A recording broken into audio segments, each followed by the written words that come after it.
Cosmetic fix करने हैं, third bug है आपने ये करना है। तो severity is priority is all about के जितना आपका काम सिवियर हो रहा है, सिवियर आपको कैसे आइडिया होगा, डेफिनेटली उसकी क्रिटिकलिटी से, कितना इंपॉर्टेंट क्रिटिकल काम है। अगर तो बहुत क्रिटिकल है, और जब मैं आपको टूल पढ़ा रहा हूँ एज़्योर डेवऑप्स, इंशाल्लाह लेक्चर नंबर 10 हमारा पूरे project management tool Azure DevOps पे, जहाँ पे आपके टेस्ट केसेस और आपकी रिलीज मैनेजमेंट और बिल्ड्स वगैरह बनती हैं, और आप रियल टाइम पे बनाओगे मेरे साथ कि how we basically assign a task, कैसे आप उस पर टेस्ट केसेस ऑटोमेटिकली लिखते हो ऑन अ सर्टन टूल।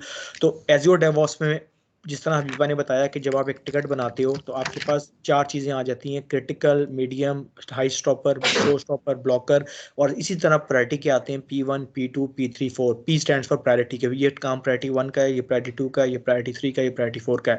तो जो भी बंदा टिकट ट्रेस कर रहा हो, either he is a PM, either is a QA और any of particular guy from your team, तो वो basically severity priorities accordingly set करता है। थोड़ा सा कंसेप्ट क्लियर हुआ है कि मैं किस कंटेक्स्ट में बात कर रहा हूँ कि सेवरिटी प्रायोरिटी क्या है? Yes sir. बस जहन में आपने ये रखना है, इंटरव्यू के लिए कोई आपसे पूछे तो विदाउट लाइक गेटिंग पैनिक या कुछ परेशान होने के, सिंपल आप कहोगे कि severity is all about the intensity of the task, intensity of the bug.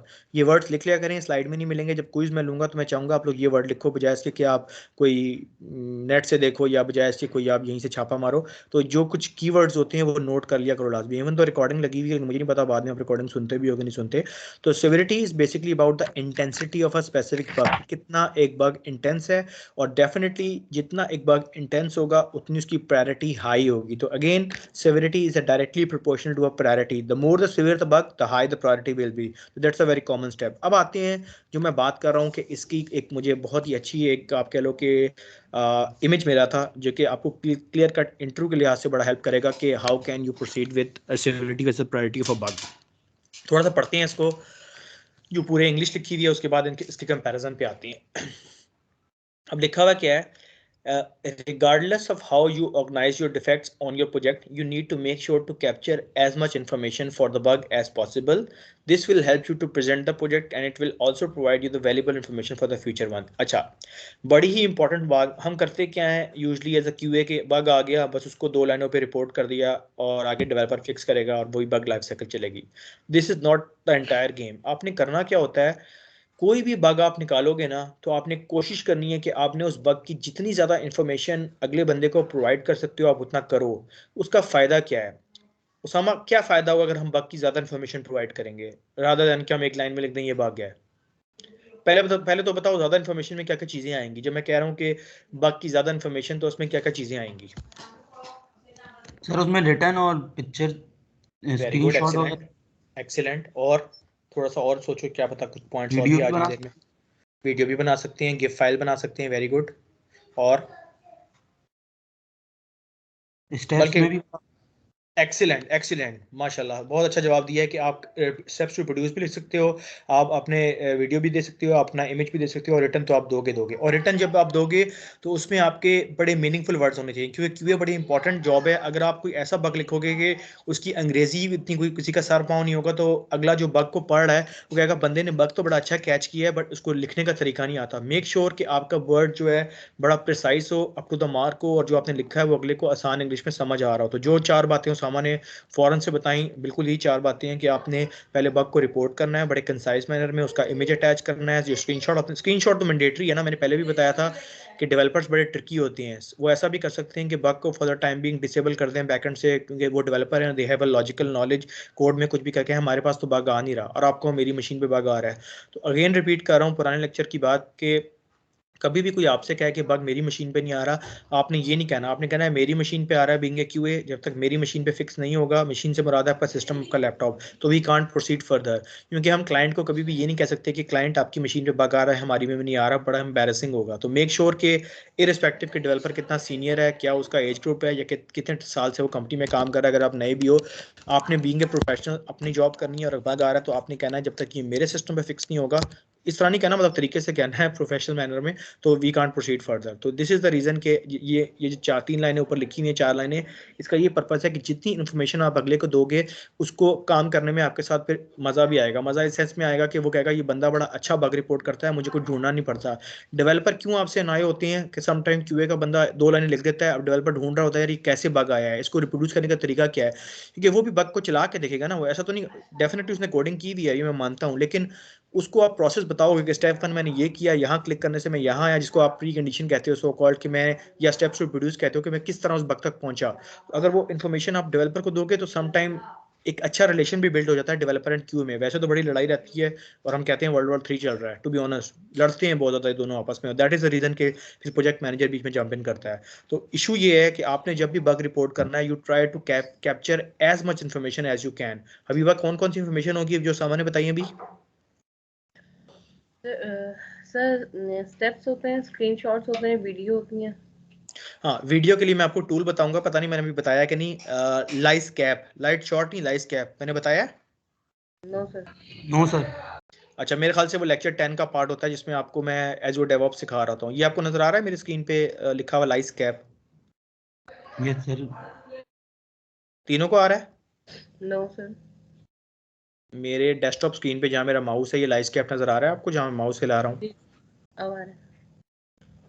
Adeel, आप कोशिश करो, बोलो यार, इस तरह मुझे नहीं सही लगता, मुझे लगता है ये बंदा अवेलेबल नहीं है या पार्टिसिपेट नहीं कर रहा। जिस तरह माशाल्लाह ये दोनों सुबह से कर रहे हैं काफ़ी हेल्दी एनर्जी के साथ, कोशिश करो कि वापस आ जाओ आप भी, क्योंकि आपकी इनपुट समटाइम बड़ी अच्छी होती है।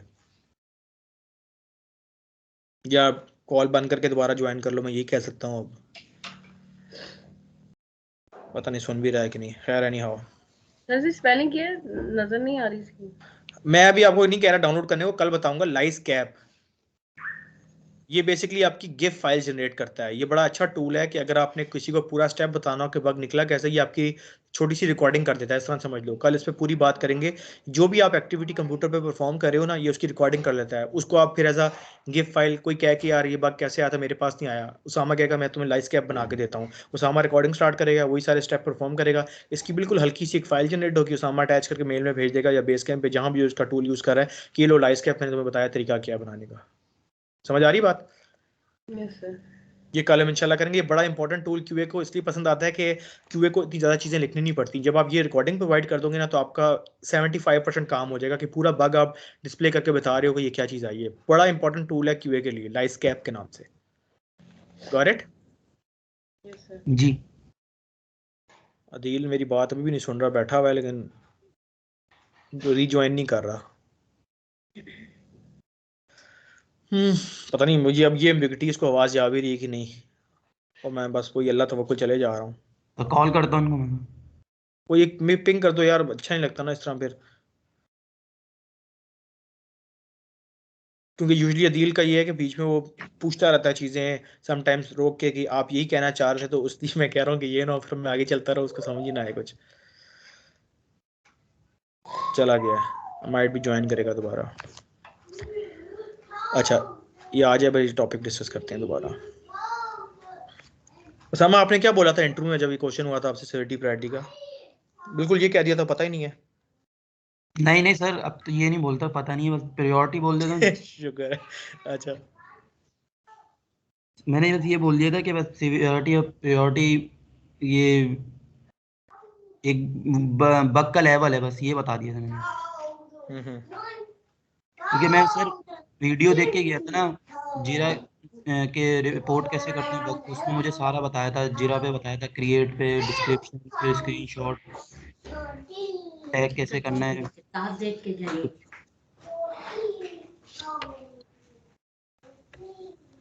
रील आ जाए तो बताना मुझे।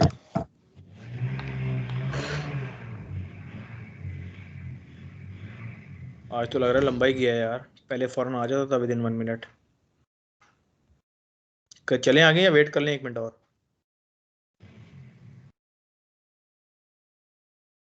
बताओ।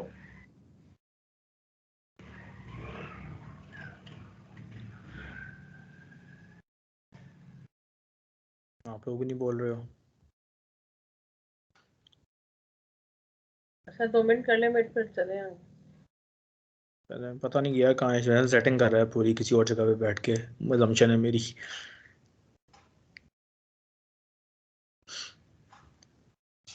चलो आप तो ये पढ़ो जब तक वो आ रहा है, मैं फिर इसको एक्सप्लेन करता हूँ ये क्या है। ये कंपैरिजन है बेसिकली। अगर आप इसके जो कलर्स में बुलेट लिखे हुए हैं ना, इस तरह पर्पल है, फिर ये पिंक सा है, फिर ग्रीन है, ऑरेंज है, स्काई ब्लू है, ये अगर ये भी याद रख लो ना, इनकी डेफिनेशन खुद आप लिख सकते हो, तो ये भी काफ़ी हेल्पफुल है। वैसे कंसेप्ट आप तीनों को हो गया होगा कि सिक्योरिटी प्रायोरिटी क्या है, लेकिन ये चीज़ें थोड़ा हेल्प करती हैं। Okay.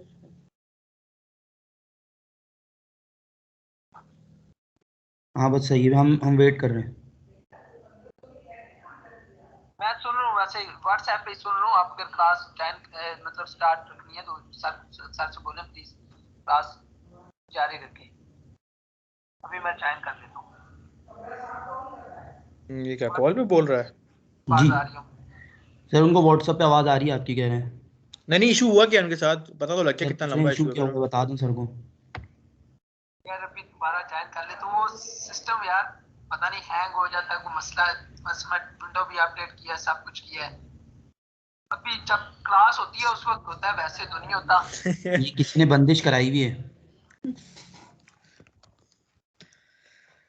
चलो ये वो वापस आएगा, मैं स्लाइड दोबारा शेयर कर दूंगा क्योंकि ये थोड़ी सी देखने वाली स्लाइड भी थी। और अदील जब तक फिर आप ना बोलो क्योंकि व्हाट्सएप पे डिस्टॉर्शन होगी, मेरी स्क्रीन ऑलरेडी शेयर है तो उसामा और हबीबा देख रहे हैं, तो मैं आपको जब आप वापस ज्वाइन करोगे या पर्सनली मैं आपको ये स्लाइड जब आप पढ़ रहे होगे दोबारा से भी बता दूंगा।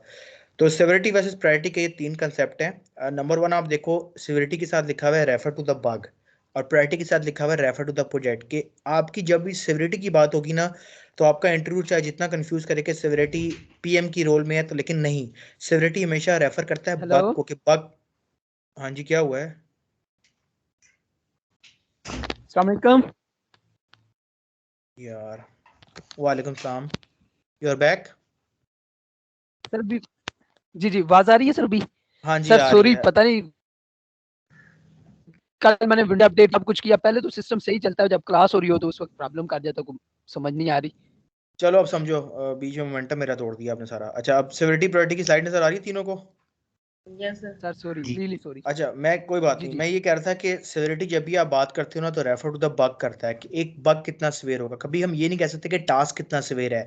टास्क की हमेशा प्रायोरिटी होगी, और जो राइट वाला कॉलम है ये मोस्टली आपका प्रोजेक्ट मैनेजर टैकल कर रहा होगा, और सिविरिटी भी सम हाउ बताएगा तो प्रोजेक्ट मैनेजर ही कि ये बग कब करना है। लेकिन इसमें 80% रोल आपके क्यूए के बंदे का होगा, क्योंकि बग हमेशा क्यूए का बंदा निकालता है और क्यूए के पास राइट्स होते हैं कि वो टिकट में असाइन कर दे कि बग कितना क्रिटिकल है। वैसे तो it's all about common sense कि कोई भी आपका डेवलपर है, पीएम है, क्यूए है, जब वो देखेगा एक बग एप्लीकेशन क्रैश हो रही है तो डेफिनेटली उसकी सिक्योरिटी सबसे ज़्यादा होगी। सारे काम छोड़ के आप सबसे पहले कहोगे कि ये काम फिक्स करवाना है। ये तो आपको खुद ही कॉमनली पता लगता जाएगा कि कितना बग कितना सवेयर है, क्या उसकी नेचर है, जब आप खुद से हैंड्स ऑन प्रैक्टिस भी करोगे, टास्क करोगे, डिफरेंट असाइनमेंट्स करोगे। तो पॉइंट इज दैट कि जब भी आप सेवरिटी का वक्त चुनोगे तो आप इंटरव्यू में बता सकते हो कि ये रेफर करता है बग को, और प्रायोरिटी रेफर करता है प्रोजेक्ट को। प्रोजेक्ट से यहाँ मुराद है किसी टास्क को।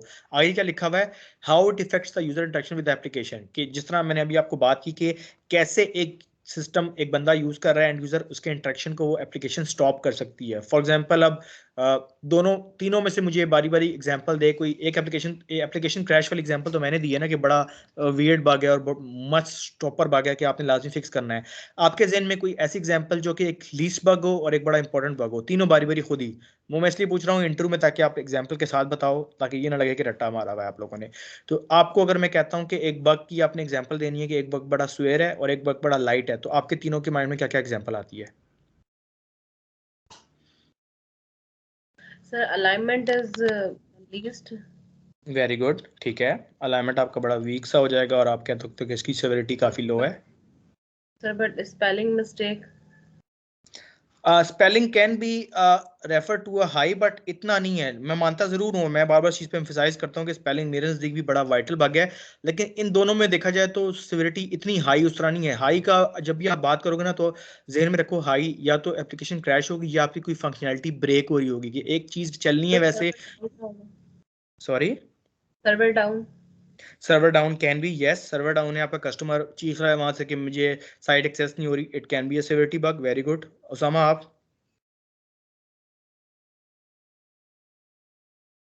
सर ऐसा अभी तो कुछ नहीं आ। सोचा करो ना यार उसामा, आपको मैं फर्स्ट लेक्चर से कह रहा हूँ, इसलिए मैं समटाइम थोड़ा वो हो जाता हूँ। ये नहीं कि गुस्सा कर रहा होता हूँ, लेकिन सोचा करो, थोड़ा सा सोचा करो। मतलब ना बताओ कोई बात नहीं, लेकिन ट्राई तो लिया करो ना। The pixel is also the least concern. हाँ पिक्सल और फॉन्ट वगैरह इतना वो नहीं करते, वो आपको अगर विजिबिलिटी हो रही तो ठीक है, इतना इसका वो नहीं है। बिल्कुल सही है। Page 404. हाँ, कोई पेज अगर आपने किया है, बड़ी अच्छी एग्जांपल्स आप दे रही हो आज, बिल्कुल कोई पेज आपने ओपन किया है, वो पेज आपका, वो जो पेज खुलना था वो नहीं खुल रहा, 404 पे जा रहा है, तो इसकी प्रायोरिटी डेफिनेटली हाई है। क्यों जा रहा है 404 पे? अनटिल अनलेस कि आपने खुद ही 404 ना करवाया। ऐसा भी होता है कि इंटेंशनली अगर आपका कोई पेज ना चल रहा तो कस्टमर को हम बताने के लिए कि ये पेज अभी नहीं चल रहा, हम वहाँ लिख देते हैं कि या तो मेंटेनेंस मोड है या ये 404 पे इसलिए जा रहा है, तो 2-3 लाइनें आप लिख दो। आजकल तो बड़े कूल से टेम्पलेट्स आ गए हैं, लेकिन दोनों चारों जो इन्होंने बताया काफ़ी वैलिड थे और काफ़ी अच्छे थे सेवेरिटी वाइज। अदील आप बताओगे फिर मैं आगे चलूँ, हमारा टाइम ले रहा है बहुत। सर उसके बाद ये है कि लॉगिन वगैरह नहीं हो रहा, मतलब अगर उसका फंक्शन सही तरीके हाँ, से काम नहीं कॉमनली कर रहा, नहीं कॉमनली चल हम रहा। कहना चाहें अगर इन सब बातों को सम अप करके, तो फंक्शनैलिटी अगर आपकी ब्रेक हो रही, कोई भी ऐसा टास्क जिसकी फंक्शनैलिटी है, फंक्शनैलिटी मतलब कि वो कुछ बिहेव करता है, अब जिस तरह स्पेलिंग है, ये फंक्शनैलिटी तो नहीं है, तो सिंपल आपको एक यूआई पे नजर आ रहा है कि चीज़ गलत लिखी हुई है, वो अलग चीज़ होगी। लेकिन जो चीज़ फंक्शनली आपको हिडर कर रही है या आपको बॉटल लेके आपके लिए आप आगे प्रोसीड नहीं कर पा रहे, तो आप वहाँ रोक दोगे, कहोगे यार फंक्शनैलिटी ब्रेक करिए, इसकी सिक्योरिटी हमें डिफाइन करनी पड़ेगी।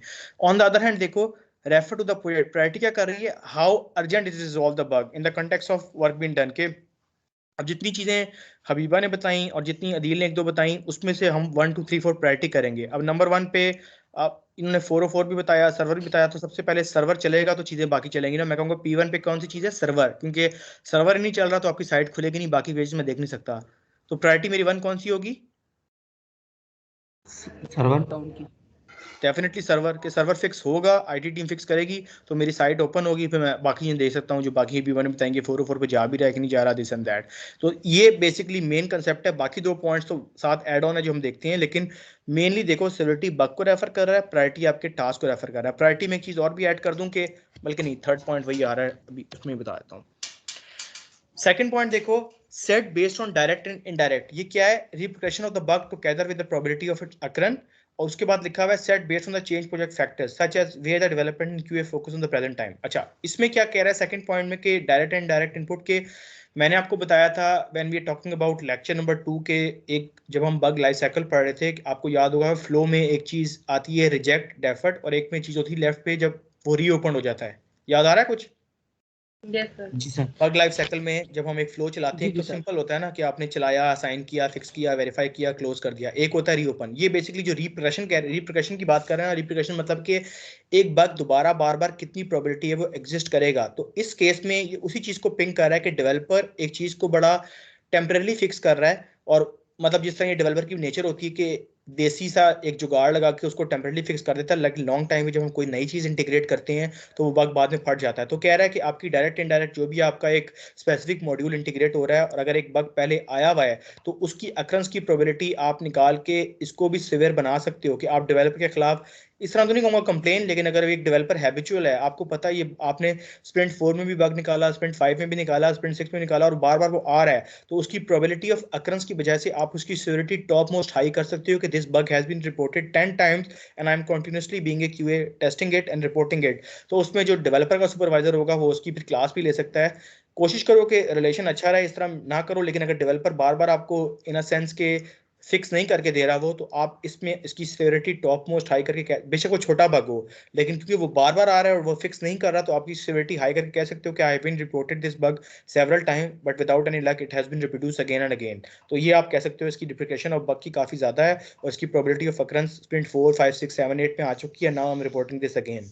और इसी तरह अब आपने इस प्रायोरिटी वाली चीज पे देखो, set based on changing project factors. अब होता क्या है कि क्यूए का बंदा कोई काम कर रहा है, जिस तरह मैंने एजाइल और स्क्रम में कहा था कि आपने बड़े अच्छे से टेस्ट प्लान बनाए, बड़ा अच्छा डिसेंट सा आपने अपना फॉर्मेट सेलेक्ट किया और आप अपने क्यूए के लिए तैयार हो, लेकिन आउट ऑफ नोवेयर कस्टमर कहता है यार मैं चाह रहा हूँ कि रिक्वायरमेंट थोड़ी सी मॉडिफाई कर दूँ। फॉर टाइम बिंग तो आपको बहुत गुस्सा चढ़ेगा कि मैंने इतनी एफर्ट पुट की है, मैंने ये किया है, लेकिन एजाइल की ब्यूटी ये है कि आपको चेंज को एक्सेप्ट करना पड़ता है। तो यहाँ पे लिखा हुआ है कि अगर डेवलपमेंट क्यूए फोकस किस टाइम पे, प्रेजेंट टाइम पे क्या फोकस करना है, अगर तो वो टास्क ए पे थे लेकिन कस्टमर कहता है कि मैं टास्क ए को थोड़ा अमेंड करना चाहता हूँ, थोड़ा मॉडिफाई करना चाहता हूँ, तो आपको अपनी प्रायोरिटी को शफल राउंड करना पड़ेगा।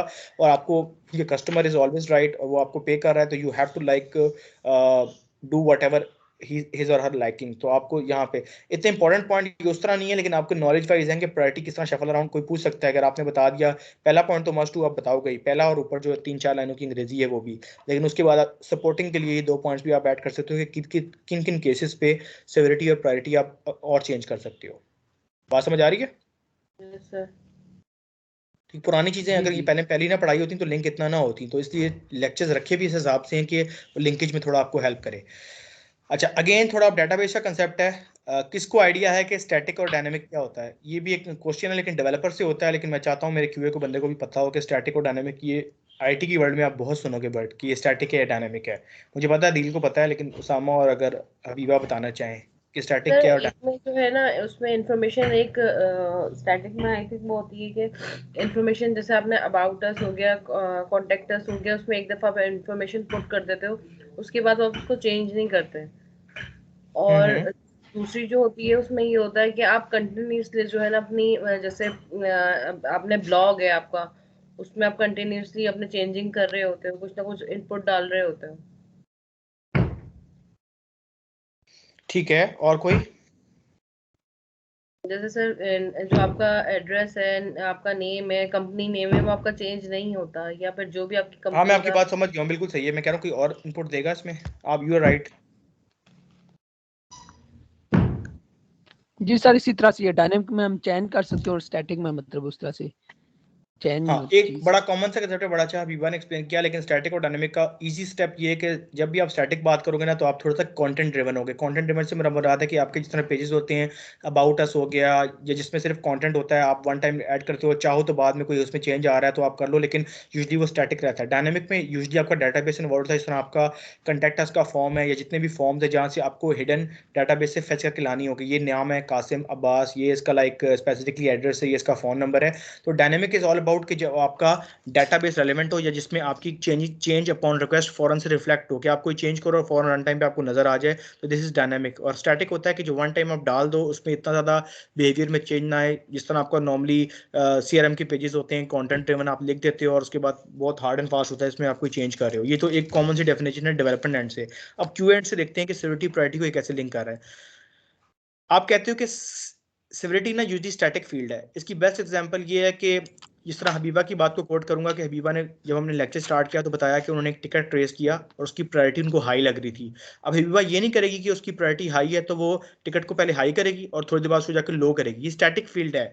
हबीबा की परसेप्शन से वो बग बड़ा इंपॉर्टेंट था, that's why she is telling कि this bug is the high priority and that should be considered as highest priority उनकी सेवरिटी। तो उसने इसको P1 बना दिया। अब ये नहीं करेगी 2 घंटे गुजरने के बाद हबीबा कह दे यार ये प्रायोरिटी लो थी, मैं इसको कम कर रही हूँ। Usually it's a static field के आपका जो रीजन होगा मॉडिफाई का वो तभी होगा अगर बग में कुछ चीज़ नया आया है। अब उसको पता है कि ये होस्टिंग की चीज़ है, मैंने फॉरन से करवानी है, तो उसने प्रायोरिटी हाई कर दी। लेकिन अगर वो बग में कुछ अमेंडमेंट करेंगी या करना चाह रही हैं, तब तो उसकी प्रायोरिटी शफल अराउंड हो सकती है। वरना इट्स अ स्टैटिक फील्ड। अगर वो प्रायोरिटी 1 लिख रही है तो that will remain priority 1 until unless उसमें कोई चेंज आए। बात समझ रहे हैं ना?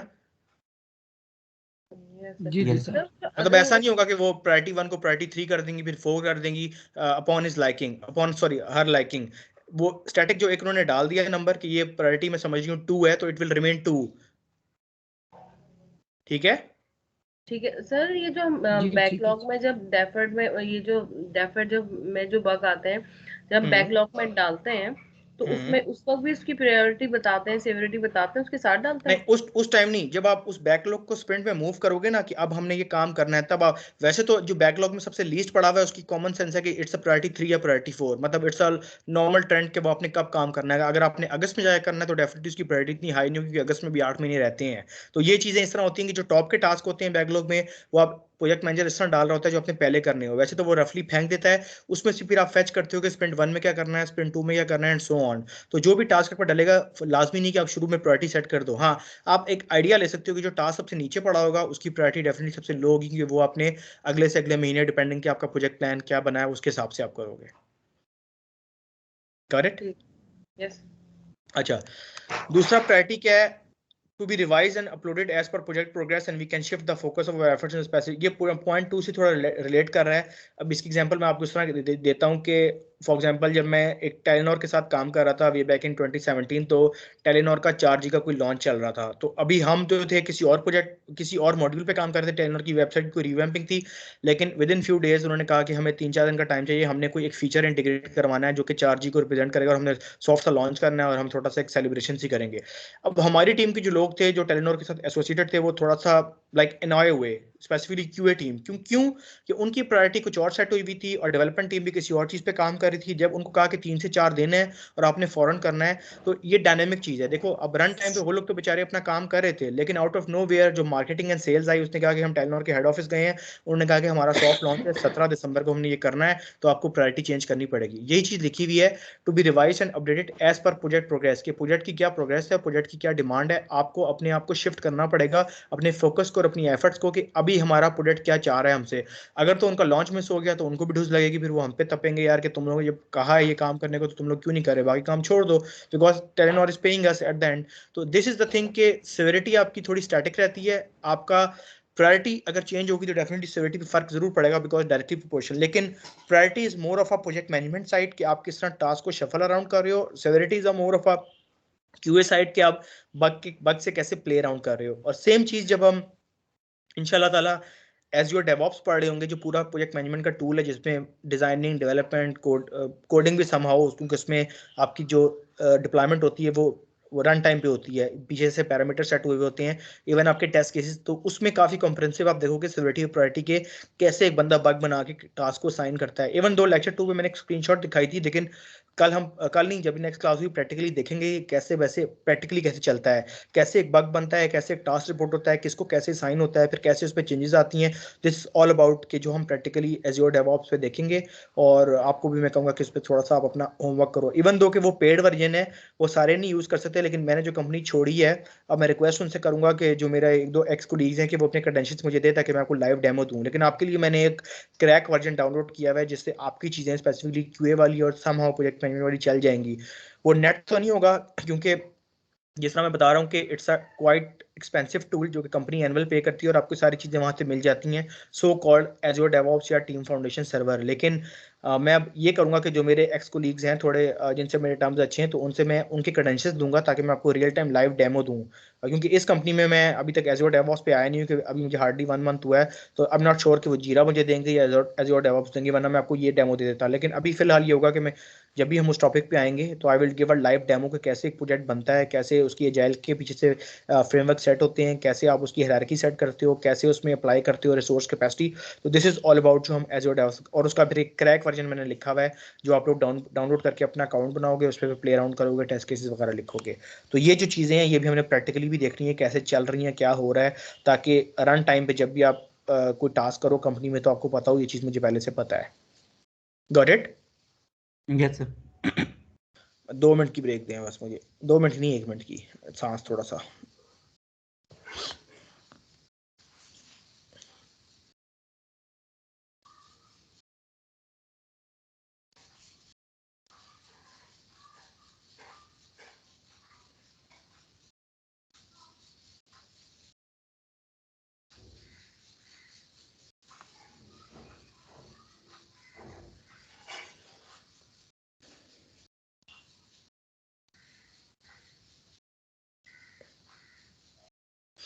जी बैक।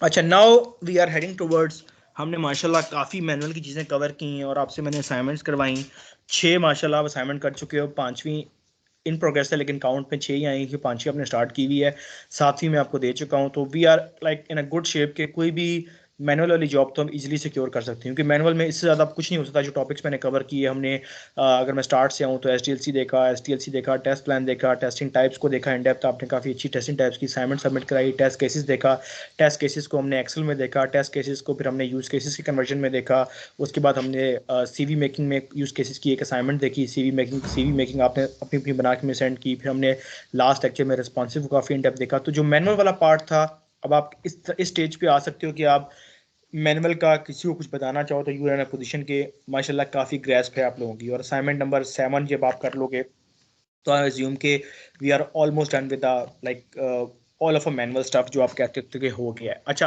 अब मैनुअल वर्सेस ऑटोमेशन पे जब हम कंपैरिजन करते हैं, तो स्टार्ट अगेन उसामा से, कि अभी तक जो हमने काम किया मोर ऑफ अ मैनुअल था, अपार्ट फ्रॉम सेमी ऑटोमेशन जिसमें आप W3C करते हो, वो आपको टूल हेल्प करके रिजल्ट बताता है, उसमें आपका कोई काम नहीं होता, दैट्स कॉल्ड सेमी ऑटोमेशन। तो मैनुअल में आप क्या समझते हो कि मैनुअल टेस्टिंग क्या थी? क्योंकि आप ऑलरेडी कर चुके हो, इसलिए मेरा पूछना बनता है कि किस तरह आपने मैनुअल टेस्टिंग की, क्या क्या आप मैनुअल टेस्टिंग में बोल सकते हो कि ये मैनुअल टेस्टिंग का पार्ट था, और किस तरह क्या आपको फील हुआ कि how is testing look like? पहले तो बताओ मैनुअल टेस्टिंग थी क्या?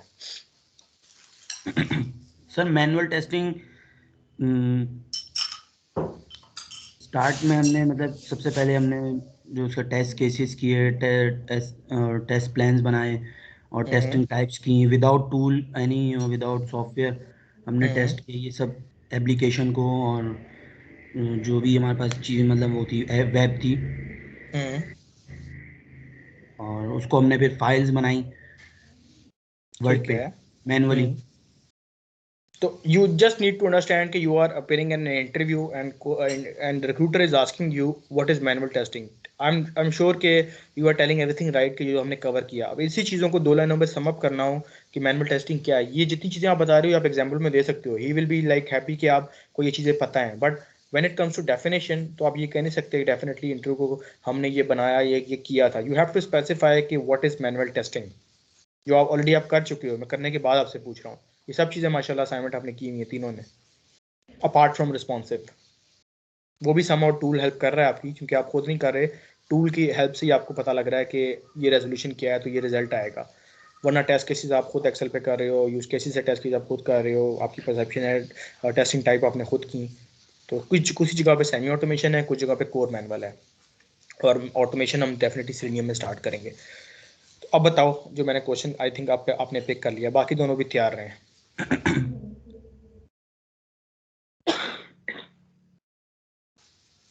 नहीं, अभी भी आप उस लेवल तक नहीं आए कि आप रन टाइम पे फ़ौरन से जवाब दे पाओ। जो लेक्चर 1 पे मैंने पिक किया था कि आपका थोड़ा सा स्लो है वो उस चीज़ में, पता नहीं कैसे इंप्रूव होगा, लेकिन we are on lecture 9th now and still you are taking a lot of time despite we have already covered a lot of manual stuff. जी अदील।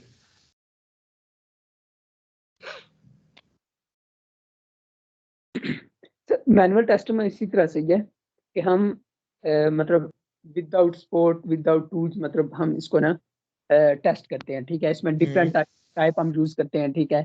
जैसे आपने जैसे फंक्शनल टेस्टिंग इसमें यूज करते हैं, ब्लैक बॉक्स, ठीक है। और ठीक उसके है। बाद कॉस्मेटिक बग्स वगैरह चेक करते हैं। उसके बाद यह है कि इसमें मतलब हमने हमारा सबसे जो फोकस होता है, हमने बग फाइंडिंग करनी होती है विदाउट टूल्स, ठीक ठीक है, है। Very good. इसमें हम टेस्ट प्लान बनाते हैं, ठीक है। और उसके बाद डिफरेंट टेस्टिंग टाइप को यूज करते हुए हम बग को फाइंड करते हैं। ठीक है, ठीक है, इतना काफ़ी है। अभी आप बताएं, फिर मैं करता हूँ आगे। Sir, in manual testing, we write test plan, test cases without any tool, or we can test any website without मतलब any tool easily. ठीक है, चलो तीनों ने समअप करके सही जवाब दिया कि जिस तरह लिखा भी हुआ सामने कि in manual testing as the name suggest के टेस्ट केसेस आप मैनुअली एग्जीक्यूट करते हो। जब वो आप वर्ड मैनुअली करोगे इट मीन्स कि आपकी कोई मशीन सपोर्ट नहीं करी, इट्स फ्रॉम ह्यूमन। जब जिस तरह आपका लेबर एफर्ट होता है आप खुद करते हो, इस तरह इसमें ये काफ़ी हेक्टिक जॉब है, और मैनुअल की जॉब भी काफ़ी हाईली पेड होती है, लेकिन आपको बहुत ज़्यादा कॉम्पिटेंट होना चाहिए। अगर कुछ लोग कहते हैं यार ये बोरिंग हो गया, जिस तरह आपने टेस्ट केसेस में देखा होगा कि बहुत सी चीज़ें आपको लग रहा होगा हम रिपीट वही काम कर रहे हैं, प्री कंडीशन में वही डाल रहे हैं, तो आपको लगता है कि ये बड़ा लाइक बोरिंग काम है। ऐसा फील आया होगा डेफिनेटली जब आप लोग असाइनमेंट बना रहे होते कि एक ही चीज़ आपको लगता होगा आप रिपीटेटिव कर रहे हो, या एंजॉय किया मैनुअल को। सर यह है बहुत मजे की, लेकिन असल में सर रीजन ये है कि ये मींस के बहुत इंपॉर्टेंट चीजें हैं, लेकिन वैसे ओवरऑल देखते ये है कुछ भी नहीं है, लेकिन है बहुत इंपॉर्टेंट है। मतलब एक हिसाब से देखा जाए वो कहते हैं कि मतलब आप फारग बैठे रहते हैं इस तरह से वो डेवलपर जो है, बिल्कुल बिल्कुल। लेकिन यह है कि है बहुत इंपॉर्टेंट चीज। ये छोटी छोटी चीजें हैं लेकिन है बहुत इंपॉर्टेंट, को हमने मतलब इसको लाइट नहीं लेना। ये जितनी भी चीजें हैं मतलब बिल्कुल, दैट्स द बेस। और अगर आपकी बेस इसमें वीक होगी तो आप कभी भी ऑटोमेशन में मूव नहीं कर सकोगे। तो जिस तरह मैं बता रहा हूँ कि सम बट में स्टूडेंट्स एक्सपीरियंस करते हैं कि यार कि जब मैंने स्टार्ट किया तो बोरिंग सी चीज़ लगी कि एक ही चीज़ को बार बार रिपीट कर रहे हैं, ऑटोमेशन में वो चीज़ खुद ही टूल कर देती है। लेकिन अगेन जिस तरह दिल की बात को मैं सेकंड करूँगा, it's very very important until उन लोगों के लिए, खासतौर पर जो नॉन IT हैं, बिकॉज उनका फ़ौरन से ऑटोमेशन पे जाना that doesn't make any sense कि जब उनके पास ये वाली प्रायर नॉलेज ना हो। इसमें मैं ये कह सकता हूँ कि यहाँ तक भी अगर ट्रेनिंग का अगर मैं एस्पेक्ट देखूँ ना, तो you can easily usually secure a very decent job. अगर आप मैनुअल की बात करो, अगर आपको इन चीज़ों पे कमांड है कि टेस्ट प्लान क्या है, टेस्ट केसेस क्या है, आपका टेस्टिंग टाइप्स क्या है, आपकी रिस्पॉन्सिव टेस्टिंग क्या है, आप यूज़ केस से टेस्ट केस कन्वर्ट कैसे कहते हो, इट्स अ सिंपली जॉब। लेकिन अगर हर जगह एक जॉब डिस्क्रिप्शन में लिखा होता है कि ऑटोमेशन इज़ अ प्लस, अगर आपको वो आता है तो आपकी डेफिनेटली सैलरी भी बूस्ट कर सकती है। तो अभी तक तो हम देख रहे थे कि मैनुअल क्या होगा, कैसे ह्यूमन एफर्ट आएगी, किस तरह आप एक्सेल पर टेस्ट केस लिखोगे, एक्सेल से टेस्ट केस फिर एग्जीक्यूट कैसे करोगे, किस तरह पास फेल करोगे, प्री कंडीशन क्या है, पोस्ट कंडीशन क्या है। अब ऑटोमेशन में क्या होता है, but with automation testing test cases are executed with assistance of specific tool. आप स्क्रिप्टिंग करते हो, इस तरह सेलेनियम में हम प्रॉपर स्क्रिप्ट लिखेंगे, हम कहीं फंसेंगे तो अगेन हमें मैनुअल सपोर्ट करेगा कि उस टाइम पे हम क्या किया करते थे। इवन प्री और पोस्ट कंडीशन का कंसेप्ट बड़ा इंपॉर्टेंट आ जाएगा जब आप ऑटो स्क्रिप्टिंग सेलेनियम पे कर रहे होगे। आप फॉर एग्जांपल लाइन नंबर 4 पे बग आया तो आप सोचोगे कि इसकी प्री कंडीशन क्या बनती है और वहाँ पे हम क्या ऐसा करते थे मैनुअल पे कि ये बग निकल जाए। तो वो चीज़ें काफ़ी रिलेट आप करोगे। इसलिए अगर आपकी बेस स्ट्रॉन्ग हो जाएगी तो ऑटोमेशन आपको थोड़ा सा हलवा लगेगी। अगर डायरेक्ट ऑटोमेशन पे आएंगे तो सब कुछ ऊपर से जाएगा क्योंकि आपको बेस नॉलेज ही नहीं होगी। अभी आई एज्यूम कि जितनी असाइनमेंट्स आपने की हैं, चाहे वो मैनुअल हो चाहे वो सेमी ऑटोमेशन हो, you are in a position कि आप मैनुअल पे हम जंप इजीली कर सकते हैं। तो ऑटोमेशन है क्या, ये ऑटोमेशन में ये है कि आप जो अभी तक काम मैनुअल कर रहे होते थे वो काम थोड़ा सा टूल्स आपको सपोर्ट करेगा, आपका लाइफ थोड़ी इजी हो जाएगी। जो काम 4 घंटे में हो रहा था अब वो काम 2 घंटे में हो जाएगा। जो काम आप खुद से लिख रहे थे पास फेल, वो आपको सेलेनियम का टूल बताएगा कि ये पास हुआ है, फेल हुआ, या कोई स्पेसिफिक टूल बताएगा। मूविंग फर्दर, अब ये कुछ कंट्रास्ट में आपसे इंटरव्यू में सवाल होते हैं। अगर आप ऑटोमेशन पे जा रहे हैं तो मैनुअल में आपने क्या किया है और मैनुअल में आपने क्या देखा, जो भी मैं आप तीनों से पूछ रहा था। Number 1, time consuming and TDS. Manual testing के बारे में मशहूर है कि टेस्ट केसेस क्योंकि आप खुद चलाते हो, ह्यूमन रिसोर्स खुद चला रहा था, तो ये बड़ा स्लो चलता है। और टीडीएस इसकी बेस्ट एग्जांपल है जब हम एवरी कैटलॉग के टेस्ट केसेस देख रहे थे। उसामा कितना काउंट था उसका तकरीबन? 450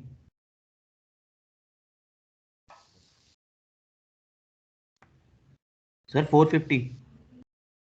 कॉल डिस्कनेक्ट तो नहीं हुई भी? नहीं नहीं, 450 सर। या उसामा का माइक म्यूट हो गया है? हेलो, अभी बार कितना हमें तो काउंट आवाज था एवरी कैटलॉग के टेस्ट केसेस का? सर 450 450। सर 450।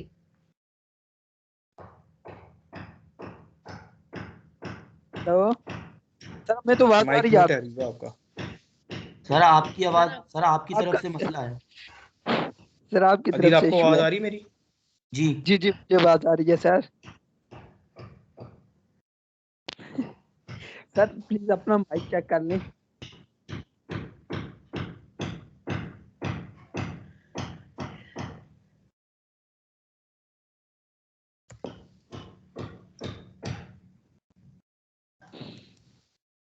यार टेक्स्ट कर दो सर को। तो मुझे तो आपकी नहीं आ रही ना, मैंने तो पूछना भी है ना आपसे यार। बोलो बोलो, इस तरह नहीं चलेगा। इस तरह तो मुझे बार-बार चैट देखनी पड़ेगी यार। सर हमें आपकी आवाज आ रही है। No, you have to speak up. मैं हेलो दोबारा कॉल पे लेता हूँ या समझ नहीं सर, आ रहा आपकी क्या है। आवाज तो आ रही है। हेलो पहले तो हेलो अपने स्पीकर्स अनम्यूट करें, आपके स्पीकर्स म्यूट हुए हुए हैं, तीनों के स्पीकर्स म्यूट हैं। स्पीकर्स को अनम्यूट करो तीनों। अब बोलो, दोबारा यस म्यूट सर, कर आवाज आ दिया। रही है। सर, अब आपकी आना, आवाज आप हाँ अब आना शुरू हुई है मुझे। अब आप सर तीनों हम आपकी तो तीनों तो आपस में बोल रहे हैं, हमें तो हमें आपकी आवाज हमें आ रही है, सबकी आ रही है। लेकिन मुझे आप तीनों की नहीं आना बंद हो गई थी, पता नहीं क्यों। अब आना शुरू हो गई दोबारा, वट एवर द रीजन। खैर मैं पूछ के रहा था कि क्या काउंट था एवरी कैटलॉग का जो हमने देखा था। 450 है। 450 सर, 400 से 450। तो दैट विल बी 400 प्लस। तो दैट इज द रीजन ये लिखा हुआ है कि जब आप 400 टेस्ट केस एग्जीक्यूट मैनुअली करते हो, it's a hell of a job. हमने देखा था कि कितना टाइम टेकिंग करता है हर किसी मॉड्यूल को देखना, टेस्ट केस को एग्जीक्यूट करना। नंबर 2 पे पॉइंट है huge investment in human resources. कि एक कंपनी अगर मैनुअल के 4 रिसोर्सेज हायर करती है और उनकी सैलरी अराउंड 50 की है, तो आप देखो कि 2 लाख रुपए कंपनी 4 बंदों को दे रही है मिला के, लेकिन वो काम में इतना एफिशिएंट नहीं है। मैनुअल टेस्टर यूजली ऑटोमेशन से थोड़ा ज़्यादा टाइम लेता है क्योंकि वो स्लोली चल रहा होता है, सारा काम खुद करना होता है, टेस्ट के डिज़ाइन खुद करने होते हैं, एग्जीक्यूट खुद करने होते हैं। Definitely it will take a time. जिस तरह लिखा हुआ है, as test cases need to be execute manually so more testers are required in manual testing. जितनी ज़्यादा आपको मैनुअल टेस्टर्स रिक्वायर्ड होंगे उस काम को परफॉर्म करने के लिए। अच्छा, एक और पॉइंट है जिसको मैं इतना ज़्यादा रिलेट तो नहीं करता, क्योंकि ये नहीं हम कह सकते लेस रिलायबल है। मैनुअल टेस्टर्स की एक फुल टाइम जॉब है। Manual testing is less reliable as test may not be perform with precision each time because of human error. इस चीज़ को वो इस तरह कह रहा है कि जिस तरह वो वाली बात है कि इंसान गलती कर सकता है, तो अगर आपके पास कोई 100 टेस्ट केसेस हैं और आपका कोई बहुत ही मेजर टेस्ट केस मिस हो जाए, तो वही वाली बात है ना कि इंसान human can do a mistake. तो उसमें ये है कि अगर आप टेस्टिंग कर रहे हो और आपने टेस्ट केसेस लिखे हैं और एक टेस्ट केस बड़ा इंपॉर्टेंट था, वो आपसे मिस हो जाता है और आपका क्लाइंट बताता है कि तुमने ये टेस्टिंग नहीं की हुई, तो इसलिए ये पॉइंट लिखा हुआ है लेस रिलायबल। इतना मैं मानता नहीं हूँ। अगर आप अपनी डोमेन के साथ थोड़े लाइक डेडिकेटेड और सिंसियर हो तो आप अच्छा क्यूए कर सकते हो, बट वही वाला है कि एलिमेंट ऑफ डाउट के human can make mistakes, machine से भी इशू हो सकते हैं, वो मैं आगे बताता हूँ, लेकिन यू कांट से दैट कि लेस रिलायबल। लेकिन क्यूए की टर्म्स में जब आप मैनुअल टेस्टिंग कहते हो तो ये कॉमन सी अप्रोच है। आप कह सकते हो कि एक बंदा जो जॉब के साथ सीरियस ना हो तो वो टेस्टिंग, अगर 10 उसको टेस्ट केसेस मिले हैं तो क्या होता है वो 4 चलाए 5 चलाए, उसकी परसेप्शन कितनी है, उसकी सोच कितनी है। जिस तरह हमने बात की थी लेक्चर 2-3 में कि आपने एंड यूजर को सोचते हुए लिखना है कि एंड यूजर क्या क्या कर सकता है। अब जो जितना ज़्यादा वही वाली बात है, गुड़ डालेगा उतना वो मीठा होगा। जितने ज़्यादा टेस्ट केसेस आप लिखोगे एंड यूजर को सोचते हुए कि ये भी परफॉर्म कर सकता है, ये भी कर सकता है, तो उतने टेस्ट केसेस का काउंट आपका बढ़ेगा। एक बंदा है वो बड़ा लाइट लेता है, कहता है यार 4 हो गए हैं बाकी क्यों लिखूं, तो डेफिनेटली चांस होगा वो कस्टमर वो बग रिपोर्ट कर दे और एंड में आप फिर पॉइंटेबल हो कि यार कि तुमने ये क्यों नहीं लिखा। Getting my point? जी जी सर। तो ये वाला पॉइंट लिखा हुआ है कि लेस रिलायबल आप इसलिए कहते हो कि human can make a mistake. अब ह्यूमन में भी हर एक किसी की साइकी डिफरेंट है। उसामा कहता है मैंने 10 टेस्ट केस लिख लिए बहुत है, हबीबा कहती है मैंने 14 लिख लिए बहुत है, अदील कहता है मैं तो 50 लिखूंगा क्योंकि मैंने हर यूजर का देखना है और मैंने नेगेटिव भी करनी है पॉजिटिव भी करनी है। तो किसका सबसे रिलायबल होगा? अदील का। अदील का, क्योंकि Adeel is catering every point. Adeel कह रहा है मैं ये भी कवर कर लूँ, मैं ये भी कवर कर लूँ, ताकि कल को मेरा कस्टमर ये नहीं कहे कि आपने ये टेस्ट केस मिस किया। लेकिन डेफिनेटली ये फिर भी मैं नहीं कहूँगा लेस रिलायबल है कि अगर आप अगेन जिस तरह कुछ अदील की असाइनमेंट्स काफ़ी ज़्यादा अच्छी थी, जिससे लग रहा था उन्होंने फुल लाइक पार्टिसिपेट किया और सारी टेस्टिंग को कवर किया, चाहे वो टेस्टिंग टाइप्स हों चाहे वो टेस्ट केसेस हों। इवन ये उसामा की लास्ट वाली जो थी क्या कहते हैं यूज़ केस से टेस्ट केस, ये काफ़ी कॉम्प्रिहेंसिव थी। हबीबा की 2-3 काफ़ी अच्छी असाइनमेंट्स थी। तो दैट इज़ द रीज़न कि आप कितना उसमें जंप इन करके जा रहे हो। अगर आप मैनुअल को भी अच्छी तरह परफॉर्म कर रहे हो तो ये भी एक लाइक फुल टाइम आपकी जॉब अच्छी चल सकती है, इन अ सेंस के अगर आप पैरामीटर्स को फॉलो करोगे जो जो मैनुअल कहता है आप करो, लेस चांस होंगे कि आपका कोई ह्यूमन एरर आए या फिर कोई टेस्ट केस रह जाए। उसके लिए वही है कि आपको रिक्वायरमेंट्स क्लियर हो और आप जब टेस्ट केसेस स्टार्ट करो डिजाइन करना तो आपको क्लियर कट हो कि आप बना क्या रहे हो। सर ठीक है इसमें बड़ा सोचना पड़ता है, ये जो है ना क्या कहते हैं यार, टेस्ट देखो के। अगर आप प्रोग्रामिंग नहीं कर रहे तो क्यूए एक डोमेन है ना, सोचना तो हर चीज में चलेगा। प्रोजेक्ट मैनेजर एक रिक्वायरमेंट ले रहा है, उसको भी सोचना है कि ये किस एंगल से बात कर रहा है। डिजाइनर जब डिजाइन कर रहा है उसको भी सोचना है कि मेरी क्रिएटिविटी क्या है, मैं कैसे डिजाइन करूँ। तो सोचने के बगैर तो कोई जॉब हो नहीं सकती ना, आपको बैठने के पैसे तो नहीं मिलेंगे ना। You have to show something के आपकी वैल्यू क्या है। अगर आप वैल्यू नहीं शो करोगे, सिर्फ बैठ के वैसे ही कि काम चलता जाए, तो वो कहेंगे ना सैलरी हम उसको क्यों दे रहे हैं। सोचना तो पड़ेगा। सोचोगे तो पॉइंट्स निकलेंगे, पॉइंट निकलेंगे तो आपको पता लगेगा कि आपकी थिंकिंग कितनी ब्रॉड है, किस एक एंगल पे आप किस बारे में कितना सोच रहे हो किसी मॉड्यूल के बारे में। तो थिंकिंग इज वेरी, और क्यूए में तो है ही थिंकिंग कि आपका क्या क्या टेस्ट केसेस बनेंगे तो आप प्रोसीड करोगे। अगर आप लिमिटेड सोच रखोगे कि 4 लिखने के बाद थक गए हो कि इतना ही होगा, तो आपकी जॉब रिस्क में हो सकती है। क्योंकि अगर आपका फेलो कोलीग 14 लिख देगा तो वो यही कहेंगे ना ये ज्यादा इफेक्टिव क्यूए है। कॉमन सी चीज है। लेकिन सर इसमें ये भी है कि अगर बंदा डीप सोचे तो ये टेस्ट केसेस पता नहीं कहाँ तक पहुंच जाते हैं। ये तो है, टोटली है, टोटल यही है। बिल्कुल इतना भी वो नहीं करना जिस तरह मैंने एग्जांपल दी थी एक स्टूडेंट की, वो प्री कंडीशन वाली, उस तरह भी नहीं। लेकिन कोशिश करेंगे जितना लिख सकते हो आप उतना लिखो कम से कम, और खास मेन टेस्ट केसेस लाजमी कवर करो। जी ठीक है सर। मैन जो टेस्ट केसेस उनको कवर करना जरूरी है। वो तो मैंडेटरी है ना, ताकि जब भी आप स्मोक टेस्ट करो तो आपको पता हो कि ये मेरे मेन है। बाकी दो को भी समझ आ रहा है? सर जैसे जी हम सर। रेस्टोरेंट की जब असाइनमेंट कर रहे थे तो हमने डिस्कस किया था कि अब होटल में आए तो टेबल ही नहीं खाली थी, होटल में टेबल, टेबल नहीं एंटर खाली। हुए तो टेबल ही नहीं थी।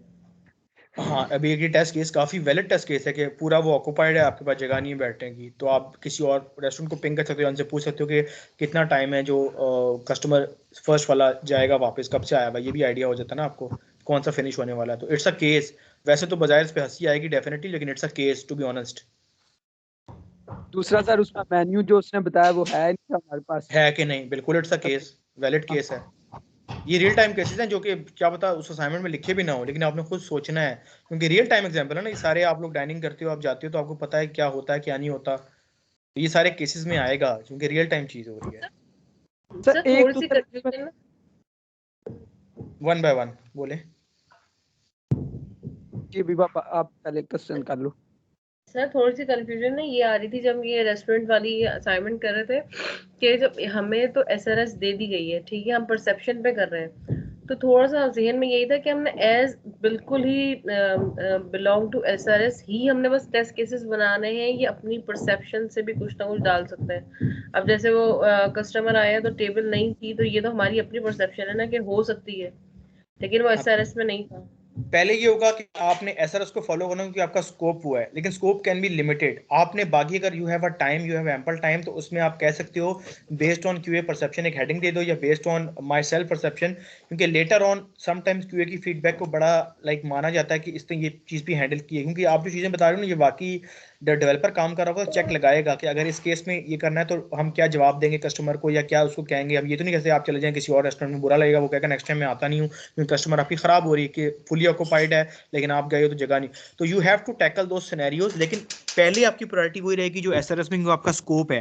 ये चीजें आपका पीएम नोट कर सकता है या आपके पास कहीं पड़े रहो आपके बैकलॉग में एज अ क्यूए, या आप लोग कहीं एक्सेल में रिपोर्ट डाउन कर लो और कह दो कि these are the additional test cases based on my perception. और ये काफी हमेशा आपको अच्छा इंप्रेशन देता है कि अगर क्यूए हट के कोई काम करे जो चीज में नहीं थी, क्योंकि मैंने क्या कहा था QA is not about finding bugs. जितनी आपकी सजेशंस होंगी, क्या पता ये आइडिया इतना अच्छा लग जाए जो भी आप चीज़ें बता रहे हो कि वो कस्टमर को कहेंगे ये चीज़ भी तो हो सकती है। हालांकि बड़ा बेसिक सी चीज़ें हैं, ये होनी चाहिए, और ये तो जो आपने केसेस बताई ये मैंडेटरी हैं, ये मतलब हर रेस्टोरेंट का पार्ट है। लेकिन वही वाली बात है कि अगर कस्टमर कहता है कि अदील ने बड़ी अच्छी सजेशन दी है, हम इसको एज अ रिक्वायरमेंट में डालना चाहते हैं, तो आपकी वही वाली बात है वाह वाह हो जाएगी और कहेंगे क्यूए का बड़ा अच्छा इनपुट आया है। तो this is can be the reason कि आप उसमें ये चीज़ सिक्योर कर सकते हो। और फिर आपके वो क्या कहते हैं जो जॉब इंक्रीमेंट्स वगैरह होते हैं उसमें चीज़ काफ़ी वैलिड होती है कि एक बंदा सिर्फ अपनी जॉब डिस्क्रिप्शन तक रह रहा है या थोड़ा सा आउट ऑफ द बॉक्स भी जा रहा है, तो उसमें फिर आपको प्लस मिलता है और थोड़ा सा आपकी क्रेडिबिलिटी को। तो जो आउट ऑफ द बॉक्स होता है तो वो हेडिंग में हम उसमें सजेशन में डाल सकते हैं या आउट ऑफ स्कोप में डाल सकते हैं?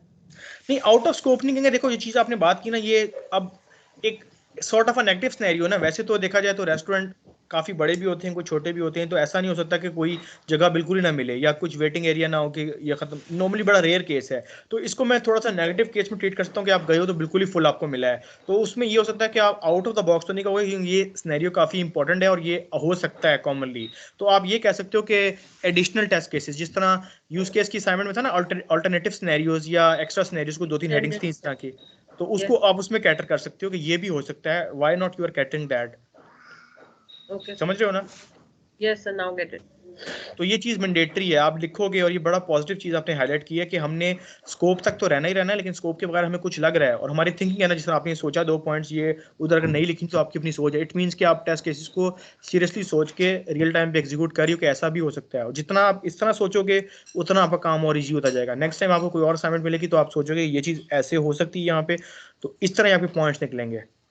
और इसका बेस्ट वे है कि आप थोड़ा सा स्टडी किया करो डिफरेंट चीज़ों को। जिस तरह पेन के टेस्ट केसेस हमने देखे थे, कितने टेस्ट केसेस बन गए थे, उस तरह कभी किसी वॉल के देखो, कभी किसी अलमारी के, टीवी के, तो आइडिया होगा कि किस तरह की फंक्शनैलिटी निकलती रहेगी हर चीज़ में। बात समझ रहे हैं? जी जी सर, ये तो इसमें स्टडी बड़ा इंपॉर्टेंट है। सिर्फ स्टडी नहीं, प्रैक्टिकल करना भी।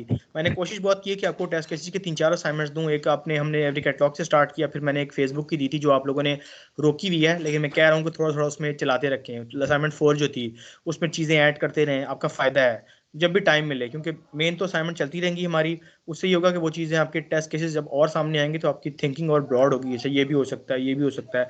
तो बाकी फिर मैंने आपको यूज केस से टेस्ट केस करवाए। तो कोशिश की है कि टेस्ट केस पे हम ज़्यादा काम करें कि आपको जिस मर्जी कंपनी में चले जाओ, जितनी मर्जी ऑटोमेशन सीख लो, पहला काम ये मिलेगा टेस्ट केस लिख के दिखाओ। इंटरव्यू में आप जाओगे, पहला इंटरव्यू तो बड़ा बेसिक सा होगा, सेकंड इंटरव्यू में कहेंगे टेस्ट केसेस लिख के दिखाओ, और आपको टेस्ट केसेस लिखने नहीं आते होंगे जॉब मुश्किल हो जाएगी। तो टेस्ट केसेस आप कह लो क्यूए का हार्ट है। अगर ये काम आपको नहीं आता होगा तो you can't proceed in QA domain. Test cases पे सारी गेम है, चाहे मैनुअल है चाहे ऑटोमेशन है। ठीक है? ओके जी, ठीक है सर। अच्छा, सर मैनुअल टेस्ट। अदिल आपकी आवाज चली गई है, मैं आगे चल रहा हूँ, नोट डाउन कर लो। आखिरी 5 मिनट में ये क्वेश्चन रेज कर लेना, वरना पुरानी देखते रहेंगे फिर हम। अच्छा, नॉन प्रोग्रामेबल एक हेडिंग इसकी है कि इसमें मैनुअल टेस्टिंग में थोड़ा सा आप नॉन प्रोग्रामेबल चलते हो, कोई प्रोग्रामिंग इतनी इन्वॉल्व नहीं होती और आपको कोई सोफिस्टिकेटेड टेस्ट नहीं लिखने पड़ते अपने उसको लिखने के लिए। You can easily, sorry slide आगे चली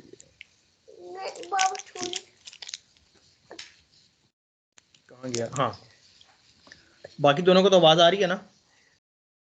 जी सर। अच्छा, तो मैनुअल की एक और हेडिंग ये है कि इसमें कोई प्रोग्रामिंग इन्वॉल्व नहीं होती, नॉन प्रोग्रामिंग है, can be done without writing any sequence test, और आपको डेटाबेस से कुछ फेच नहीं करना पड़ता। एक बड़ा इंपॉर्टेंट मैंने पॉइंट लिखा है जो आपके इंटरव्यू में जाके आप बोलोगे भी कि regression testing process is tough in manual testing. ये कैसे है?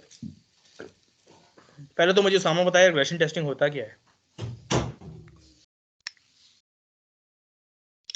सर मॉड्यूल ऐड करने पे प्रीवियस मॉड्यूल पे इम्पैक्ट ना पड़े, रिग्रेशन टेस्टिंग।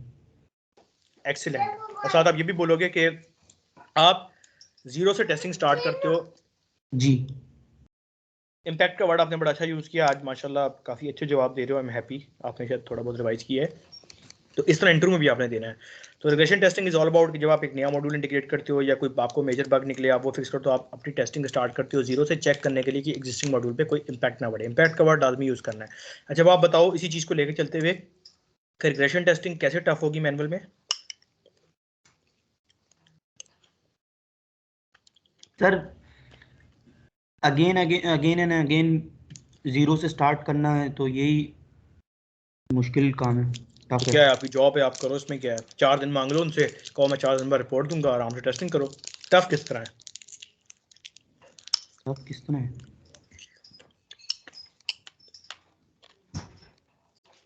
अभी हुआ सर इम्पैक्ट चेक करना।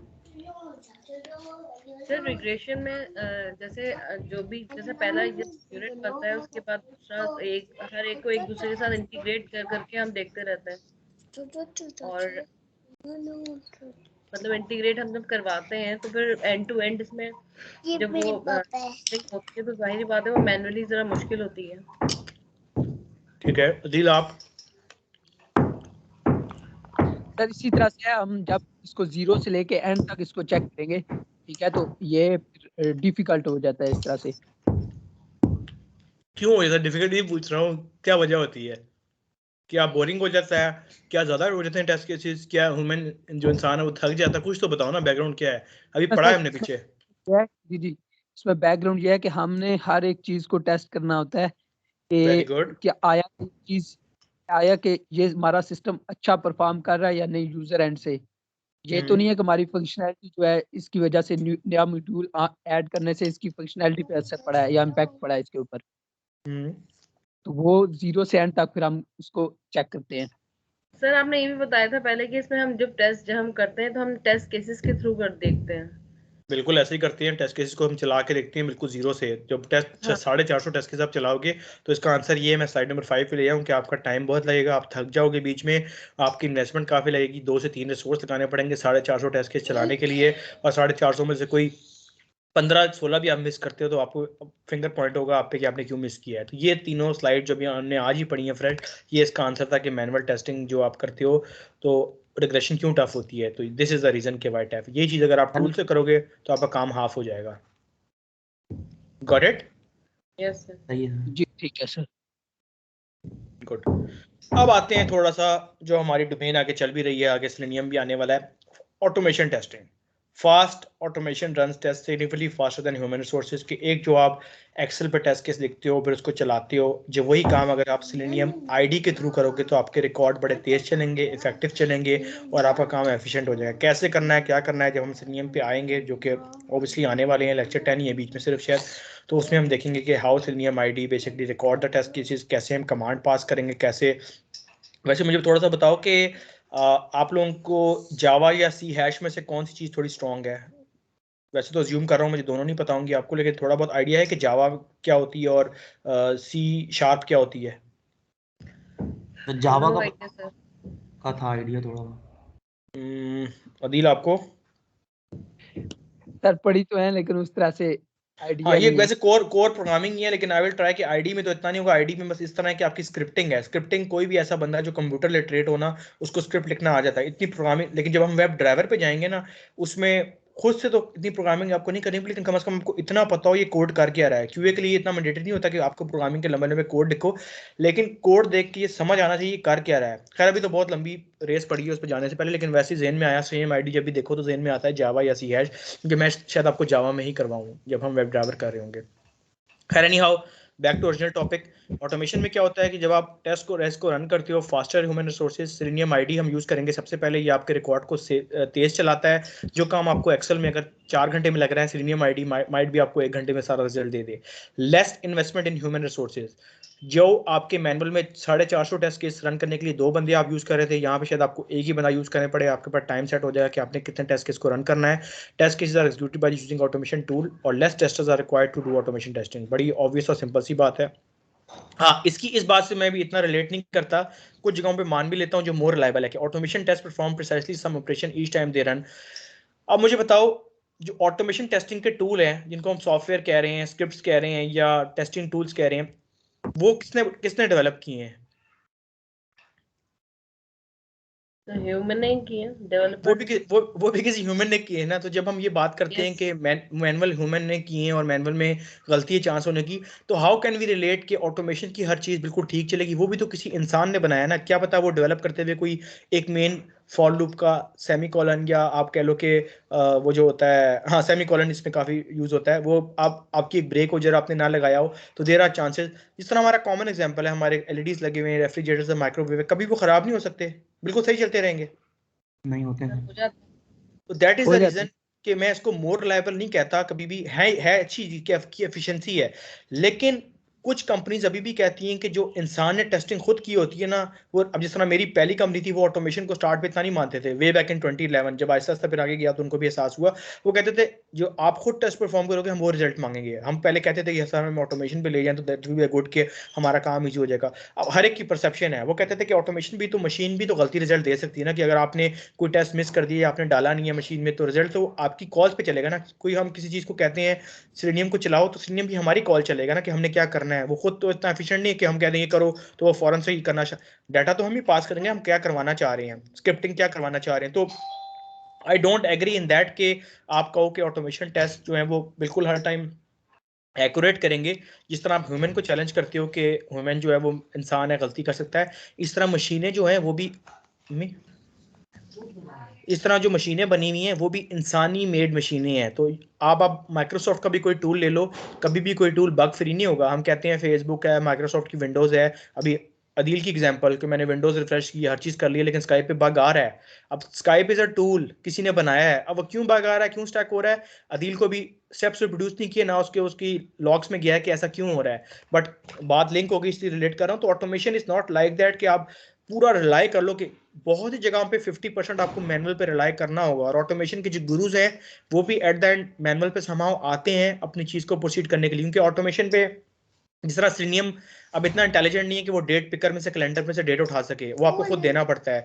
या जिस तरह जीपीएस होता है, आपको some time Google Maps Selenium IDE जो है, वेब ड्राइवर की बात नहीं कर रहा, वो इतना इफेक्टिव नहीं है कि वो जीपीएस की लोकेशन को खुद ट्रैक कर सके। आपको पाथ देना पड़ता है, लैटिट्यूड लैंगिट्यूड देने पड़ते हैं। तो कुछ केसेस पे आपको लगेगा कि और मैनुअल जो है काफ़ी ऊपर है ऑटोमेशन से, कुछ जगहों पर डेफिनेटली ऑटोमेशन की अपनी इंपॉर्टेंस है। But we can't say that कि मैनुअल बिल्कुल डिस्कार्ड करके ऑटोमेशन पे चलूंगी। ऑटोमेशन ही इंसानों ने बनाया हुआ है, उस पर भी गलती आने के चांस हो सकते हैं। एग्री करोगे? जी जी सर, जैसे सर ये पैरेलल नहीं लेके दोनों चल सकते, दोनों साथ नहीं होते हैं। दोनों साथ होते हैं। कोई कंपनी ऐसी नहीं होती जिसमें आप कहो कि आप ऑटोमेशन इंजीनियर सिर्फ ऑटोमेशन परफॉर्म करोगे। इवन जब आप ऑटोमेशन के टेस्ट केसेस लिख रहे होगे तो आपको पहले ड्राई रन एक्सेल पे मैनुअल के लिखने पड़ेंगे, कि तभी आप डाटा पास करोगे अपना उसमें ऑटोमेशन की जो मशीन्स होती हैं, सेलेनियम आईडी वेब ड्राइवर। आप खुद से फॉरन से स्टार्ट नहीं कर सकते, स्पेशली अगर आप नॉन प्रोग्रामर या नॉन आईटी हो। आपको ऑटोमेशन की कोई जॉब भी मिल जाती है और माशाल्लाह आप ऑटोमेशन सीख भी जाते हो, आपको फिर भी जो आपका एक्सेल वाला रूटीन है टेस्ट केस का, वो उसको समहाउ करना पड़ेगा, समहाउ एक टाइम तक। उसके बाद फिर आप इतने यूज टू हो जाओगे कि आप डायरेक्टली वहाँ पे टूल में डाल सकते हो। लेकिन आप दोनों को साथ लेके चलोगे, हर कंपनी में जो रेशियो होता है वो तकरीबन 70-30 का होता है। अगर आप कोर ऑटोमेशन पे हो तो 70-30 आपका चलता है। अगर आप कोर मैनुअल में हो और आपको ऑटोमेशन का एज है तो 70 आप मैनुअल भी ले सकते हो, 30 आप ऑटोमेशन भी ले सकते हो जहाँ आपकी रिक्वायर्ड है। तो आप यू कांट से दैट कि टोटली मैनुअल हूँ। ऐसे भी कंपनीज हैं जो टोटली मैनुअल या टोटली ऑटोमेशन है, लेकिन ऑटोमेशन के करने के लिए मैनुअल क्योंकि बेस है। अगर आपको कुछ जगह फंसते हो, कुछ टेस्ट केसेस आपको ऑटोमेशन से सपोर्ट नहीं दे रहे, तो आपको मैनुअल पे जंप इन करना पड़ेगा। Got it? जी सर ठीक है सर। एक सर मुझे प्लीज सर इसमें एक चीज बता दें। प्लीज। एक तो ये चीज है कि हम मतलब हमें इनपुट का अच्छे तरीके से पता होना चाहिए, और दूसरा सर इसको मतलब हमें कोडिंग भी आनी चाहिए मस्ट इसके लिए ऑटोमेशन में, स्क्रिप्ट्स। यार देखो, स्क्रिप्ट और कोडिंग को कंफ्यूज ना करना। स्क्रिप्ट इज लाइक दैट कि अगर मैं आप तीनों का कैलिबर देखूँ ना तो आप लोग इंशाल्लाह स्क्रिप्टिंग समझ जाओगे। स्क्रिप्ट बेसिकली क्या है, उसमें 3 चीजें होती हैं आपकी: कमांड्स, टारगेट्स, वैल्यू, जो कि नियर फ्यूचर हम देखने वाले हैं। आई गेस 10 के एंड में या 11 के स्टार्ट में पूरा सिलेनियम ही आ गया, जितने लेक्चर रहते हैं उसमें आपके स्क्रिप्ट इस तरह की चीज़ है कि कोई खास नेक्स्ट लेवल प्रोग्रामिंग नहीं है, लेकिन सम और टेक्निकल चीज़ है। अभी तो चीज़ हम कर रहे थे, बड़ा आपका बेस था, बड़ा इजी गोइंग था, आप तो करते रहे इजीली, बेस मैंने पक्की कर दी। वही चीज़ आपको सपोर्ट करेगी स्क्रिप्टिंग में जब आप स्क्रिप्ट लिख रहे हो, लेकिन सोचना बहुत होगा क्योंकि टेक्निकल चीज़ है कि अब मैं कौन सी क्लास को कॉल करूँ, अब मैं क्या चीज़ यहाँ कॉल करूँ तो मेरा प्रोग्राम चलेगा। और जो कोडिंग है वो तो वेब ड्राइवर की चीज़ है ना, उसमें इतना इन डेप्थ हम वैसे नहीं जाएंगे कि me myself is not a programmer, लेकिन कम से कम इतना जाएंगे कि जावा का कोड आपको समझ आए ये कर क्या रहा है। जब हम आपको फायदा ये होगा कि जो आईडी का कोड हम करेंगे ना, आईडी का जो स्क्रिप्ट करेंगे वो ऑटोमेटिकली कोड में कन्वर्ट हो जाता है सिर्फ एक कॉल से। वो मैं आपको तरीका बताऊंगा कैसे आप अपने आईडी के कोड को एक्सपोर्ट कर सकते हो किसी भी लैंग्वेज में, चाहे वो जावा हो, चाहे वो सी हैश हो, चाहे वो सी प्लस प्लस हो, चाहे वो रूबी हो, चाहे वो पाइथन हो, किसी भी लैंग्वेज में आप कन्वर्ट कर सकते हो। ये आपको फायदा है और ये सिलेनियम आईडी स्पेशली जो क्यूए के बंदे होते हैं उनको सपोर्ट करता है, क्योंकि ये टूल वैसे ऑर्गेनाइज हुआ था यूनिट टेस्टिंग के लिए, डेवलपर्स के लिए, लेकिन डेवलपर्स ने जब देखा कि क्यूए की प्रॉपर एक फील्ड आ गई है तो ये चीज़ मूव होगी क्यूए की साइड पे, क्यूए का बंदा खुद परफॉर्म करे। जहाँ रही आपकी बात उसकी स्क्रिप्टिंग और कोडिंग की, स्क्रिप्टिंग तो आप करोगे वो ट्रेनिंग का पार्ट है, क्योंकि वो उसके बगैर आपको ऑटोमेशन की जॉब नहीं मिलती, वो आपने सीखना ही सीखना है। और वो मैंने आपसे करवाना ही है कि इस तरह, चाहे थोड़ा टाइम ज़्यादा लग जाए, लेकिन जो बात उसकी है अपना प्रोग्रामिंग की, वो हम देखते हैं आपका कैलिबर अब कितना। इसलिए मैंने भी पूछा जावा सी हैश का, तो वो हमारी डोमेन उस तरह नहीं है, लेकिन कम से कम इतना भी ना हो कि हम बिल्कुल ब्लैंक हो, कोड को देख के समझ ही ना सकें ये कर क्या रहा है। चलाना तो बहुत दूर की बात, कम से कम कोड आपके सामने हो तो आपको ये पता हो ये फंक्शन ये कर रहा है, इधर करने से ये होगा, और जब आप उसको रन कर सको। This is only the game web driver की। उसके लिए आपको कोडिंग बहुत ज़्यादा आनी चाहिए, लेकिन यूजली हमारी स्पेसिफिक डोमेन में अगर आप स्क्रिप्टिंग सीख जाते हो तो आपका ऑटोमेशन में काम चल जाएगा। Got it? जी सर ठीक है। Okay sir. तो ये स्क्रिप्टिंग फ्रंट एंड में आती है? स्क्रिप्टिंग इज लाइक दैट कि आप कॉल दे रहे हो, इसको फ्रंट एंड नहीं कहेंगे। आप जो बैकएंड से टूल के थ्रू कॉल दोगे, फ्रंट एंड पे वो रिफ्लेक्ट होगा, तो ये फ्रंट एंड नहीं है सच। आप कह लो कि सेलेनियम पे आप कमांड्स लिखोगे और पार्शियल विंडो पे जो आप कर रहे होगे काम, वो सामने रिफ्लेक्ट हो रहा होगा फ्रंट एंड पे। आप कार बैकएंड पे रहे होगे, फ्रंट एंड पे सामने व्यू हो रहा होगा कि आप क्या करवाना चाह रहे हो टूल से। इसकी भी 2-3 टाइप्स हैं, एक आप खुद करवाओगे सेलेनियम से, एक सेलेनियम आपको करके देगा। ठीक है, ओके। अच्छा अब आते हैं, आज मैं 2 घंटे का लेक्चर ही करूंगा, कल भी 2.5 घंटे हो गए थे, और मेरा भी शाम में सेकंड बैच है, बिल्कुल एनर्जी मेरी फारिग हुई भी होती है। तो आई होप कि अभी टाइम बहुत पड़ा है, 12 तक मैं जितना हुआ स्टॉप कर दूंगा, क्योंकि काफ़ी ज़्यादा बोलना पड़ रहा है और इतना मसला तो नहीं है, हम स्टार्ट वहीं से ले लेंगे जहाँ से छोड़ा है, कभी हमने डिले नहीं किया उसमें। लेकिन वैसे ही बता रहा हूँ कि टॉपिक हमारा रहता है, CMM भी पढ़ा है, उसके बाद फायरबग भी पढ़ा है, और देखता हूँ फिर असाइनमेंट देता हूँ कहीं। अच्छा, अनदर इंपॉर्टेंट टॉपिक, ऑटोमेशन तो मैंने सिर्फ बताया करना क्या है। लेक्चर 10 पूरा एज़्योर डेवऑप्स पे है, और मेरे ख्याल से लास्ट में सेलेनियम स्टार्ट हो जाएगा, जो हमारा नेक्स्ट सैटरडे आ रहा है। वो मैं देखता हूँ कि क्या लिखा हुआ है एजेंडा में, तो मेक श्योर कर लें कि अब आगे के जितने बकाया लेक्चर हैं वो हमने टोटली फोकस करना है। यहाँ तक आप इस कैलिबर के हो कि आप, अब मुझे नहीं पता, दोबारा मैं पूछूंगा अगेन, अभी टाइम वेस्ट मैं नहीं करना चाह रहा, कि जॉब कॉल्स क्यों रुकी हुई हैं। अदील तो बिल्कुल नहीं बता रहा, हबीबा ने मुझे बताया था कि वो he is more focusing of online jobs और remote job. Usama, I am happy के होना ना होना बात की बात, कम से कम he is getting 5 to 6 jobs interviews, तो कुछ ना कुछ इसने सीखा होगा। वो मैं सेपरेटली भी इससे बात करूंगा, और अभी हम टाइम बचता है तो इसमें भी बात करते हैं कि क्यों इतना वीक हो रहा है। स्पेशली अदील के केस में मुझे थोड़ा ज़्यादा हो रहा है कि क्योंकि आपको तो रिमोट नहीं, आपको फिजिकल की जॉब की भी मतलब होना चाहिए, बीइंग ए मेल कोई इतना इशू नहीं है। तो इस पर मैं आता हूँ कि अदील या तो अप्लाई कर ही नहीं रहे हैं, या why he is not responding me जब जॉब की बात होती है या उस तरह। अच्छा, CMM क्या है?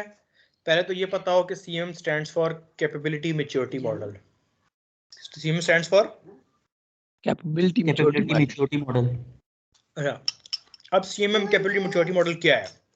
बेसिकली आप कह लो कि एक फ्रेमवर्क है जो बताता है कि आप एक सॉफ्टवेयर हाउस में जब काम करते हो या काम चलाते हो तो आप किस तरह के प्रोसेसेस को लेकर चल रहे हो। ये वो वाले प्रोसेस नहीं है एजाइल स्क्रम, ये वो प्रोसेस हैं जिस तरह आपके वो नहीं होते ISO के स्टैंडर्ड्स।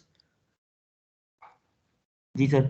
नाम सुना है स्टैंडर्ड्स के बारे में? जिस तरह ISO के स्टैंडर्ड्स होते हैं, क्वालिटी के स्टैंडर्ड्स होते हैं, डिफरेंट स्टैंडर्ड्स होते हैं। Yes sir 9001। जी चलो उन्होंने नंबर भी बता दिया, वेरी गुड। तो इस तरह ये भी आप कह लो कि CMM के बॉडी के जो इंचार्ज हैं, जो इसको इस पूरी इंटरनेशनल बॉडी को, इंटरनेशनल ये एक स्टैंडर्ड है जो कि बताता है कि आपकी कंपनी कितनी मैच्योर है। वन वी टॉक अबाउट, ये मैं आपको क्यों बता रहा हूँ, ये भी इंटरेस्टिंग एक फैक्ट है कि मेरे से एक QA इंटरव्यू में ये पूछा गया कि आप जिस कंपनी से आए हो उसका कैपेबिलिटी मैच्योरिटी मॉडल क्या है, ना बस बिल्कुल ब्लैंक कि ये क्या पूछ रहे हैं, मैंने पढ़ा नहीं है। उसके बाद से मैं ट्रेनिंग में कम से कम इसकी 2-3 स्लाइड्स रखता हूँ कि मेरे स्टूडेंट्स से अगर पूछा जाए तो उनको कम से कम पता होगा कैपेबिलिटी मैच्योरिटी मॉडल क्या होता है। तो CMM बेसिकली ये होता है कि आपकी कंपनी को जज करने के लिए 5 लेवल्स होते हैं, उसमें डिवाइड करते हैं level 1, level 2, level 3, level 4, level 5 कि आपकी कंपनी कहाँ स्टैंड कर रही है। लाजमी नहीं है कि हर कंपनी लेवल 1 पे हो, इसकी नीचे भी होती हैं क्योंकि ये इसके स्टैंडर्ड्स काफ़ी like hard and fast rules हैं इनके। अगर आप उनको फॉलो करोगे तो आप लेवल 1, 2, 3, 4, 5 पे फॉलो करते हो। सबसे इसमें जो बेस्ट वाला है वो लेवल 5 है। पाकिस्तान में अनफॉर्चुनेटली बड़ी गिनी चुनी कंपनी है लेवल 5 पे जाती हैं, 4 तक पे चली जाती हैं, और नॉर्मली पाकिस्तान में 2 और 3 की बहुत ज़्यादा कंपनीज है। लेवल 1 तो यूजली सारे फॉल कर लेते हैं, इतना मुश्किल नहीं होता। तो बताने का मकसद ये है कि CMM इस कैपेबिलिटी मैच्योरिटी मॉडल जो ये बताता है कि आप जिस कंपनी में जा रहे हो या अगर आपका किसी कंपनी में इंटरव्यू हो रहा है तो वो कहाँ स्टैंड कर रही है कंपनी, कहाँ स्टैंड कर रही है कंपनी, कितनी वो मैच्योर है। क्योंकि ये कॉमनली इंटरव्यू के एंड पे हमसे सवाल होता है कि आप कुछ पूछना चाहेंगे और हम बड़े आराम से कह देते हैं नहीं हम कुछ नहीं। ये बड़ा गंदा आंसर है। आपको पूछना चाहिए कि आपकी कंपनी का पोर्टफोलियो क्या है, आपको देख के जाना चाहिए इंटरव्यू से पहले कंपनी करती क्या है, कौन सी इनकी स्पेशलाइजेशन है, कौन कौन सी इनके टूल्स हैं, कौन कौन टेक्नोलॉजीज हैं। और लास्ट में आप ये भी पूछ सकते हो कि आपका CMM लेवल क्या है। मुझे 80% श्योर है कि बहुत से HRs को भी नहीं पता होता कि CMM लेवल क्या है। तो आप उनको थोड़ा सा, ये नहीं कि उनको ऑफेंडेड फील हो, थोड़ा सा बता सकते हो कि CMM लेवल क्या है। क्या तो इग्नोर कर देंगे, इनको नहीं पता होगा, और पता होगा तो आपको बता देंगे, तो आपको फायदा होगा कि आप किस कंपनी में इंटरव्यू देने आए हो, कंपनी कितनी मैच्योर है। ऐसा तो नहीं कि आपको जॉब मिले 2 महीने बाद कंपनी बंद हो जाए। तो ये चीज़ बड़ी इंपॉर्टेंट है ये जज करने के लिए कि आपकी कंपनी कितनी मैच्योर है जहाँ आप ज्वाइन कर रहे हो या आप जिस जगह पे ऑलरेडी काम कर रहे हो। यहाँ तक क्लियर कि है क्या CMM? जी सर, असल में रीजन ये होती है, one by one please, one by one जी। बोले अब बिल्कुल जी स्टॉप हो गए हैं, कोई एक बोल ले। पूछे आप पहले। सर बस यही क्वेश्चन था कि लेवल 5 इज बेस्ट होता है। लेवल 5 वो है कि जो आप सारी चीज़ों को फुलफिल कर रहे हो, जो आपके फिर इसके बकायदा ऑडिट्स होते हैं, इंटरनेशनल ऑडिट टीम्स आती हैं, कभी इंटरनल होती हैं, और जो बड़े लेवल्स होते हैं लेवल 4, 5 उसमें इंटरनेशनली भी लोग आके देखते हैं कि ये एमी तो लेवल 5 नहीं हमें कह दिया, या वाकई ये चीज़ें फॉलो भी कर रहे हैं कि नहीं। राइट? ठीक है सर, ठीक है। और ऑनेस्टली बताऊं it has nothing to do with more of a QA, लेकिन क्योंकि कुछ कंपनी से पूछना शुरू हो गई हैं कि CMM क्या है इंटरव्यूज में भी, तो इसलिए 2-3 स्लाइड मैंने डाली हुई हैं। तो इतना ज़्यादा टाइम स्पेंड नहीं करूंगा, कम से कम कंसेप्ट आपको दूंगा कि है क्या। अच्छा, ये वही चीज़ें जो मैंने बताई कि describe and evolutionary improvement path कि कैसे सॉफ्टवेयर ऑर्गेनाइजेशन एक एडहॉक, एक बिल्कुल ही स्टार्टिंग सेटअप से लेके इमेच्योर प्रोसेस बनती हैं, फिर उस इमेच्योर प्रोसेस को वो मैच्योर बनाती हैं, और फिर आहिस्ता आहिस्ता वो डिसिप्लिन ऑर्गेनाइजेशन बन जाती है। आपको गाइडेंस बताती है कि कैसे आप अपने प्रोसेस को कंट्रोल कर रहे हो, कैसे डेवलप कर रहे हो, अपने सॉफ्टवेयर को कैसे मैनेज कर रहे हो, और कैसे अपनी कंपनी का कल्चर को इन्वॉल्व कर रहे हो कि आप इस CMM लेवल पे फॉलो इन कर लो। तो ये जो चीज़ें मैंने बताई ये सारा उसका खुलासा लिखा हुआ है कि CMM इज बेसिकली के आपकी कोई जिस तरह कुछ एंटरप्रेन्योर्स हैं, 3-4 दोस्त मिलकर कंपनी खोलते हैं, कैसे वो पहले स्टेज पे होती है, सेकंड स्टेज पे कैसे जाती है, कैसे वो मैच्योर होती है, इमेच्योर से कैसे प्रोसेस उसका मैच्योर होता है, कैसे फिर वो डिसिप्लिन बनती है, इस तरह। तो ये चीज़ें लेवल काफ़ी इंपॉर्टेंट है। लेवल को मैं बताऊंगा ज़रूर, लेकिन ये लेवल आपके फिंगर टिप्स पे होने चाहिए। मैच्योरिटी लेवल जो है इसके 5 हैं, जिस तरह आप देख सकते हैं। Initial, repeatable, defined, manage, optimizing. सामा सबसे बेस्ट कौन सा है इसमें? बता चुका हूँ ऑलरेडी।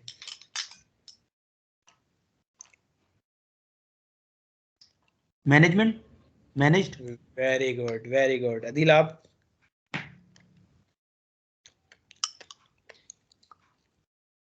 ऑप्टिमाइजिंग। अभी आप? Sir optimizing. हाँ, क्यों? सर क्योंकि यहाँ पे इसमें आप सारी चीजों को फुलफिल कर रहे हैं। ठीक है अदील, सॉरी उसामा, आपने क्यों बोला मैनेज्ड?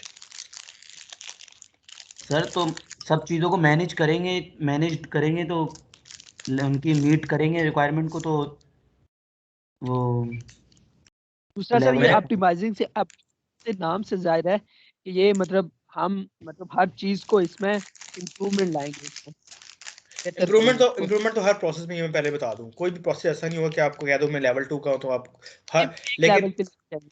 एक लेवल पे कम होगी, अगले लेवल पे ज्यादा होंगी। ऑप्टिमाइजेशन इसलिए भी है कि मैंने थोड़े देर पहले, अभी 2 मिनट भी नहीं हुए, मैंने बोला है कि लेवल 5 सबसे इम्पोर्टेंट, ये लेवल वाइज नाम लिखे मैं, लेवल 5 वैसी ऑप्टिमाइजेशन, तो आपको कुछ सोचे बगैर कहना चाहिए था ऑप्टिमाइजिंग, क्योंकि 5 पे ऑप्टिमाइजेशन ही लिखा हुआ है। कुछ चीजें मैं खुद स्लाइड पे चेक करने के लिए बताता हूँ कि आपको कंफर्म हो जाए कि क्या है, फिर भी वो मैनेज बोल रहा है। बड़े तेज हैं मुझे सर बस आप। 2 मिनट की ब्रेक दें, मैं एक चीज खा रहा हूँ, उसके बाद स्टार्ट करते हैं। 2 मिनट की सिर्फ, जब तक अभी मैं आपस में खुद रिवाइज करना स्टार्ट कर देंगे क्या होता होगा इनिशियल में। सोचें, मैं आपसे पूछूंगा कि इनिशियल में क्या होता होगा, रिपीटेबल में मैं खुद बताऊंगा। ये ठीक है सर, मैं भी एक बादाम खा लूं। ठीक है ठीक है, आप 2 मिनट की ब्रेक आप लोग भी दे सकते हो, पानी शानी पी लो।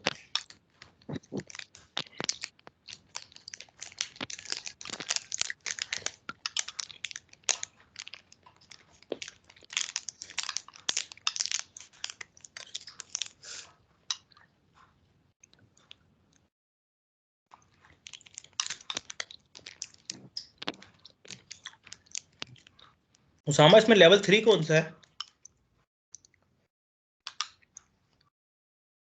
डिफाइंड। कैसे? सर आपने कहा ना लेवल के हिसाब से लिखे हैं। हाँ फिर ठीक है, मैंने ना कहा होता तो मैं आपसे पूछता भी कि कुछ, मैं पहले बोल गया था इसलिए मैंने, वरना मैं शुरू से पूछता हूँ नाम से क्या जाहिर हो रहा है।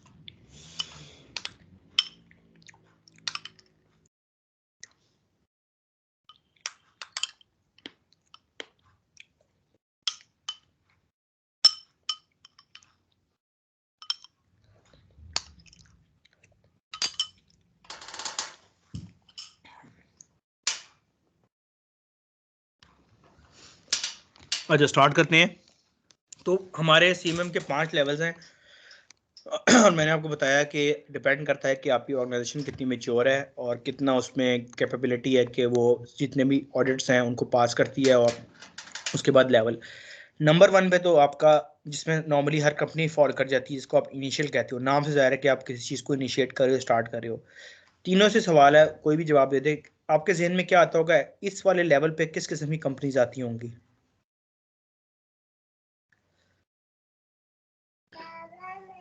सर किस लेवल पे?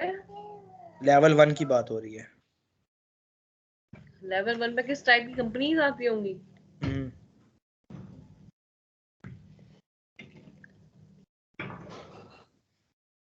सर जो लेवल 5। वो ऑर्गेनाइजेशन आती होंगी जो प्लान नहीं रखती होंगी। अदील आप? जो सर सर जो मतलब इतना इनिशियल स्टेज अच्छा पे थे। कर सकती होंगी।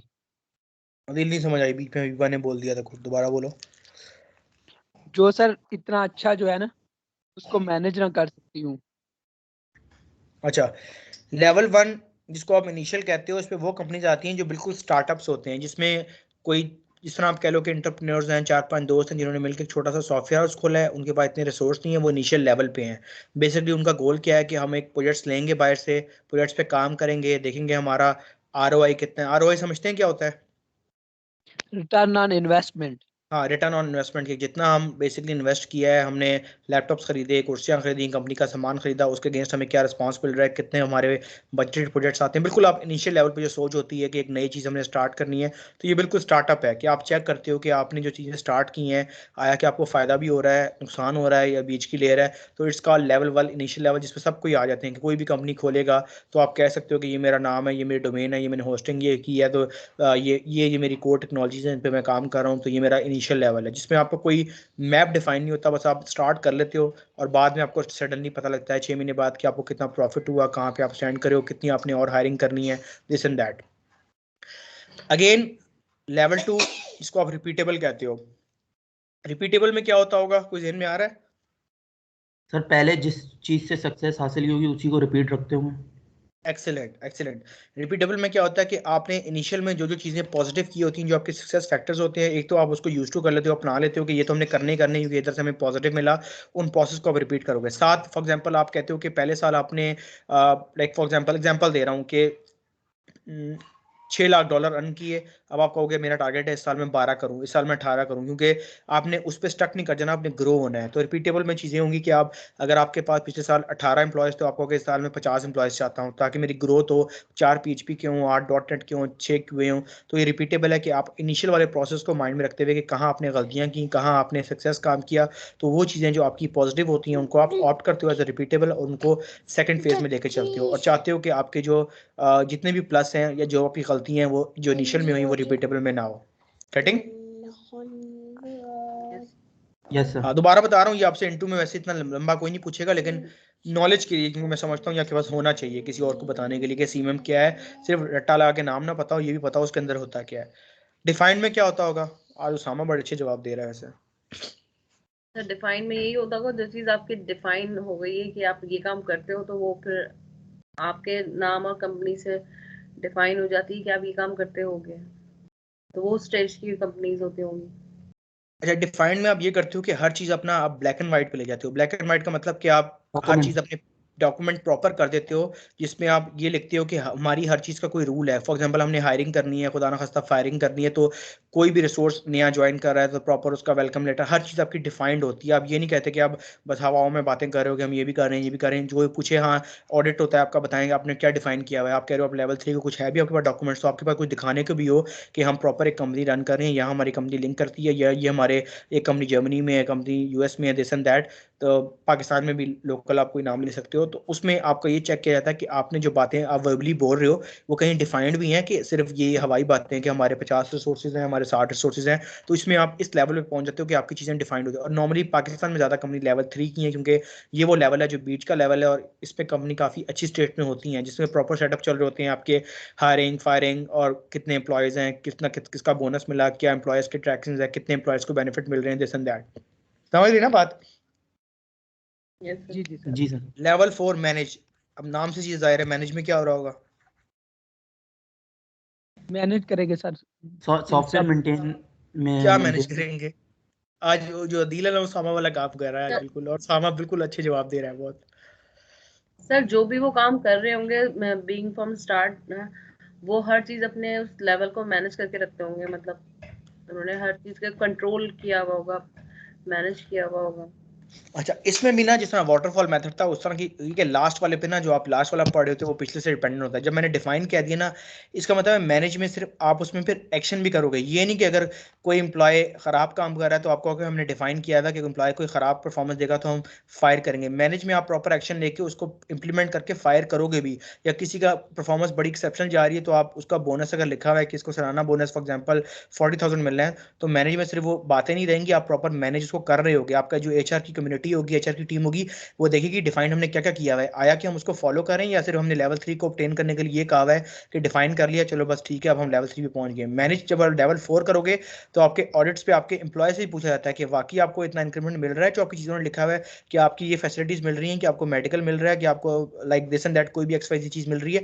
तो मैनेज का मतलब है जो चीज़ें आप डिफाइन करते हो लेवल 3 में, उनकी इंप्लीमेंटेशन और एग्जीक्यूशन लेवल 4 पे होगी। लेवल 4 बहुत ही ज़्यादा बड़ी कंपनीज होती हैं, कि आपने जो फैसिलिटीज कंपनीज ने आपको दी हैं, आया कि वो ऑप्ट हो भी रही हैं, या सिर्फ वो ऑन पेपर्स है कि हमने कर दिया है। Getting my point? Yes sir. कि manage is all about implementation execution के आप जो, और लेवल 4 में तो अगर कोई पाकिस्तानी कंपनी है तो बहुत ही ज़्यादा बेस्ट हो सकती है। जिस तरह मेरी एक पास कंपनी जैप्स के नाम से थी, कोर्ट की दूसरी सब्सिडी, वो लेवल 4 की कंपनी थी, उधर हर चीज़ ऐसे होती थी। Last but not the least is optimizing. Optimization किसको कहते हैं? हम अदील ने शुरू में बताया था कुछ। तो बढ़ाने को सर, कोई भी चीज आप लाना, यूं- बेटरमेंट। सर कंटिन्यूसली इम्प्रूवमेंट हो रही हो किसी चीज में। ये आज कहाँ से जवाब दे के दे रहे हैं, मुझे समझ नहीं आ रही इसकी आज। सर आपने बिल्कुल तो बोला था चेंजिंग, इन्होंने बोला चेंजिंग हुई तो उसको कंटिन्यूस इम्प्रूवमेंट कर बिल्कुल लेते हैं। एक्यूरेट वही वर्ड्स वाले जवाब दे रहा है, विच इज गुड यार, आई एम हैप्पी। बिल्कुल ऐसा कि ऑप्टिमाइजेशन इज बेसिकली कि आप कॉन्टिन्यूसली चेंजेस में लगे हो और उसको इंप्रूव। ये आगे लिखा तो नहीं होनी, ये आखिरी स्लाइड है। जबरदस्त यार। ऑप्टिमाइजेशन बेसिकली ये है कि आप अपने एक लेवल 4 या उसके बाद रुक ना जाओ कि आपको कि मैंने सब कुछ अचीव कर लिया है, अब मैं छोड़ता हूँ, मेरी कंपनी का नाम हो गया है, अब सारे कहेंगे ये कंपनी बेस्ट है। मैं इसका ये मतलब होता है कि आप हमेशा नई चीज़ पे लगे रहो। कोई भी नई टेक्नोलॉजी मार्केट में आती है, कोई नई डोमेन मार्केट में आती है, कोई नई लैंग्वेज आती है, आपकी कंपनी सबसे पहले हो कि हम इसको ट्राई करेंगे। ये नहीं कि कुछ कंपनी में देखता हूँ बड़ी स्टोन हो चुकी हैं, उन्होंने बड़े बड़े लाइक सो कॉल्ड बुजुर्ग बाबेस वगैरह बैठाए होते हैं, वही पुराने प्रोसेस चल रहे होते हैं, मैनुअल काम हो रहा होता है। ऑप्टिमाइजेशन इज लाइक कि आपकी कोई भी नई चीज़ कंपनी में आए या कोई नई टेक्नोलॉजी मार्केट में आए, तो आप जिस तरह लारावेल आई थी तो सबसे पहले बहुत सी कंपनियों ने कहा कि हम लारावेल सीखेंगे, इस तरह PHP आई, कस्टम PHP आई, .NET आई, जो टेक्नोलॉजी एडवांस होती जा रही है, आपकी कंपनी सबसे पहले स्टेप ले कि हमने इसको भी सीखना है, हमने इसको भी सीखना है, हमने इसको भी सीखना है, ताकि आपकी लर्निंग कर्व है वो रुके ना। दैट इज कॉल्ड ऑप्टिमाइजेशन, कि आपकी कॉन्टिन्यूस डेवलपमेंट हो रही है। मैनेज पे पहुंच के आप ये नहीं कह रहे कि टाटा बाय बाय बस मैं यहाँ तक पहुंच गया हूँ, मैंने सब कुछ अचीव कर लिया, क्योंकि learning is always continue. Her day आपका लर्निंग का होता है, कभी भी आप हर चीज़ कोई नया सीख रहे हो, हर इंसान दूसरे इंसान से सीख रहा होता है। तो इस तरह इसमें भी यही रूल अप्लाई होता है कि ऑप्टिमाइजेशन पे आप आके मैनेज पे आके स्टॉप नहीं करते, आप कीप ऑन लर्निंग के कैसे आप अपने एनवायरनमेंट को, अपनी ऑर्गेनाइजेशन को बेटर कर सकते हो। दैट इज कॉल्ड ऑप्टिमाइजेशन, के उसी वाली चीज़ को इंप्रूव करना और नई चीज़ों को लेकर चलना। गेटिंग? यस जी जी सर। तो ये 5 वो स्टेप्स हैं जो आपसे पूछ सकते हैं इंटरव्यू में, और काफ़ी ज़्यादा फ्रिक्वेंटली कुछ मेरे स्टूडेंट से भी पूछा गया। इवन दो के QA से आपको लगेगा इतना ताल्लुक नहीं है, लेकिन बीइंग ए जेनेरिक रिसोर्स कि आप किसी कंपनी में जा रहे हो, तो वो देखें ना के CMM का पता है आपको, तो अब ना को आपको मुझे पता है, it stands for capability maturity model, जो कंपनी की मैच्योरिटी को बताती है। 5 स्टेप्स हैं, मैंने मेंशन नहीं किए हुए, लेकिन मैंने आपको डिटेल बता दिया कि इनिशियल में क्या होता है, रिपीटेबल में क्या होता है, और बड़े सिंपल से, इतना मुश्किल नहीं है। तो कोई आपसे पूछे और आप अगर खुद नेट पे देखो किसी कंपनी में आपका, जिस तरह उसामा इंटरव्यू देके आया, तो नेट पे देखे कि CM लेवल क्या है उन कंपनीज का। अगर नहीं देखता तो इंटरव्यू में पूछ भी सकते हो आपकी कंपनी CM लेवल पे फॉल करती है, तो अगर HR को इस चीज़ का पता हुआ तो वो डेफिनेटली आपको बताएगा हम लेवल 3 के हैं, लेवल 2 के, 1 5 जिसके भी हैं। तो इट्स अ गुड कि आपको भी थोड़ा हेल्थी लगता है कि आप कौन सी कंपनी ज्वाइन करने जा रहे हो, उसका कितना मेच्योरिटी। कल को ये तो नहीं वो कहेगी कि मेरे पास प्रोजेक्ट्स खत्म हो गए हैं, आप लोग आप घर जा सकते हैं, तो इससे ये भी फायदा होता है। बोरिंग टॉपिक तो नहीं है ना? No sir. सर ये सर SQA की जॉब की डिस्क्रिप्शन में मैंने ये देखा था, वो कह रहे थे कि होता है CMM का अक्सर। मैंने अब आना शुरू हो गया है, पहले इतना नहीं था। पूरी बात कर लो आप, लेकिन अगर CM की बात करो तो ये होता है अब नहीं, इन्होंने SQA की जॉब। आपने जैसे ऑप्टिमाइजिंग डिस्क्राइब किया ना न्यू टूल्स का, तो उसमें ये लिखा था डिस्क्रिप्शन में कि आप की लर्निंग होगी ये न्यू टूल्स को भी हम टेस्ट करें। थोड़ा सा डाइवर्ट कर रहे हो, वो टोटली ऑप्टिमाइजेशन के बारे में नहीं। न्यू टूल्स तो कोई भी आप डोमेन में जाओ, चाहे वो डेवलपमेंट हो डिजाइन हो, हर कोई चाहेगा कि आप लेटेस्ट टेक्नोलॉजी से टूल्स पे आ रहे हो। तो वो वैसे भी लिखते हैं कि जो बंदा हमें ज्वाइन कर रहा है उसको पता हो कि यहाँ पे काम कोई एक नेचर का नहीं होता, चीज़ें बढ़ती रहती, तो उससे एम्प्लॉय खुश होता है कि हर रोज कुछ नया सीखने को मिलेगा। तो वो optimisation is a different thing, ये optimisation is a level wise different thing. ये थोड़ी वास्ट टर्म है। सही। ठीक हो गया? जी सर। कोई पूछे CMM तो आप लोग बता लो कि अब CMM क्या होता है, उसके लेवल्स क्या होते हैं। Yes sir. ये कहीं किसी ने पढ़ा होगा वैसे। ये आपके मार्केटिंग में कोई भी डोमेन हो, मार्केटिंग मैनेजमेंट लीडरशिप का कोर्स, वहाँ पे CMM बताते हैं वैसे। It's not a specific IT। अच्छा, अब आते हैं एक और इम्पोर्टेंट टॉपिक जिसको हम कहते हैं फायरबग। और अब फायरबग बेसिकली बन चुका है फायरफॉक्स डेवलपर एडिशन बन चुका है। टूल तो वैसे ये डेवलपर का है, लेकिन क्योंकि हमने टूल सीखने हैं तो मैं चाहूँगा कि QA का बंदा भी इस पर थोड़ा सा हाथ बैठा ले, ज़्यादा नहीं लेकिन थोड़ा बहुत उसको पता हो कि कैसे हम अपने फ्रंट एंड के डिज़ाइन में चेंजेस वगैरह ला सकते हैं, चाहे वो कलर हो, चाहे वो थ्योरी हो, चाहे वो टेक्स्ट हो, चाहे वो लेबल्स हो। किस किस को पहले से पता है फायरबग का? No sir. अदील आपको भी टूल का नहीं? नाम है सर? No sir. अच्छा, ये टूल फायरबग ना पहले बेसिकली फायरफॉक्स से निकला था। जिस तरह फायरफॉक्स है ना, इस तरह उसका ये कह लो कि सॉर्ट ऑफ एक्सटेंशन था, लेकिन अब ये इन्होंने काफ़ी एडवांस करके क्रोम वगैरह पे भी एप्लीकेबल कर दिया। मैं देख रहा था क्रोम का भी इसका वर्जन आया हुआ है, लेकिन ज़्यादातर जो डेवलपर्स हैं, डेवलपर क्यों कह रहा हूँ कि ये टूल वैसे ऑर्गेनाइज हुआ है डेवलपर के लिए, लेकिन आपकी ट्रेनिंग में इस तरह चाह रहा हूँ कि आपको डेवलपर के भी कुछ टूल्स पता हो, ताकि आपको वो इस तरह ना कर पाए कि जब आप बग लेके जाओ तो उसने चेंज कर दिया हो तो आप कहो कि हाँ मैं मान लेता हूँ ठीक है, तो आपको ये नॉलेज हो कि वो कैसे ये काम करते हैं। तो बेसिकली वैसे तो कॉमनली इंस्पेक्ट एलिमेंट वाली चीज़ें हैं, लेकिन जब आप टूल के थ्रू करते हो तो थोड़ा सा उसको सराहा जाता है कि आप कहते हो कि मैंने फायरफॉक्स डेवलपर एडिशन यूज़ किया है इस काम के लिए। मैंने फायर बग वैसे थोड़ा सा ऑब्सलीट हो रहा है, इसके लिए एक नया टूल होता है जो इसका ऑल्टरनेट आया है मार्केट में पिछले साल ही, वो हम यूज़ करते हैं फायरफॉक्स डेवलपर एडिशन। ये आपको नजर आ रहा है ब्लू सा फायरफॉक्स, मेरा माउस है जहाँ। जी सर। जी जी। ये बेसिकली आप कह लो होता तो ब्राउजर बेस्ड ही है, लेकिन फायरफॉक्स का रेप्लिका है। इसको हम बोलते हैं Firefox developer tool, developer edition. ये कोर आप कह लो कि बनना है आपके डेवलपर्स के लिए, जो आपके वेब डेवलपर्स हैं। आपको फौरन से डाउनलोड पे लगा लो फायरफॉक्स डेवलपर एडिशन, डाउनलोड पे लगा लो। साथ बताता हूँ फिर करना क्या है। फायरफॉक्स डेवलपर एडिशन लिखोगे, download Firefox developer edition latest version. ठीक है जी, ठीक है। तीनों ने लगा लिया। आवाज हम डाउनलोड की लगाता हूँ तो बिल्कुल कोई नहीं बोलता। सर डाउनलोड कर लेना सर। नहीं यार, मुंह से तो बोल सकते हो, डाउनलोड मुंह से तो नहीं हो रहा ना। मुझे इस पे होता है कि कहो कि स्टार्ट कर दिया या नहीं हो रहा। सर हो रही है। ठीक है, ठीक है, पूरा डाउनलोड नहीं करना, साथ साथ लेक्चर स्टार्ट रखेंगे हम। डाउनलोड तो मैंने इसलिए लगाया टाइम सेव हो जाए हमारा। इस तरह की एक्टिविटीज का पर्पस ये होता है कि हमारा टाइम वेस्ट ना हो, उधर डाउनलोड लगा हुआ हो, इधर हमारा लेक्चर हो रहा हो साथ साथ। डाउनलोड कर लिए, इंस्टॉल बाद में करेंगे। इंस्टॉल बाद में नहीं करेंगे, क्या पता मैं रन टाइम पे काम करवाऊँ आपसे या असाइनमेंट दूं, तो कोशिश करेंगे install लगा कर। दें इंस्टॉल पे भी। अच्छा देखते हैं अब ये है क्या। लिखा तो फायरबग का है, लेकिन आपने ज्यूम रखना है कि हम फायरफॉक्स डेवलपर एडिशन की बात करें, उसमें भी मोरलेस की है। What is Firebug? A free web development tool, definitely free है, मैंने कोई पैसा नहीं लगे डाउनलोड करने में। एक्सटेंशन, पहले ये एक्सटेंशन फायरफॉक्स की थी, लेकिन अब मैंने साथ क्रोम भी लिख दिया कि क्रोम पे भी आती है।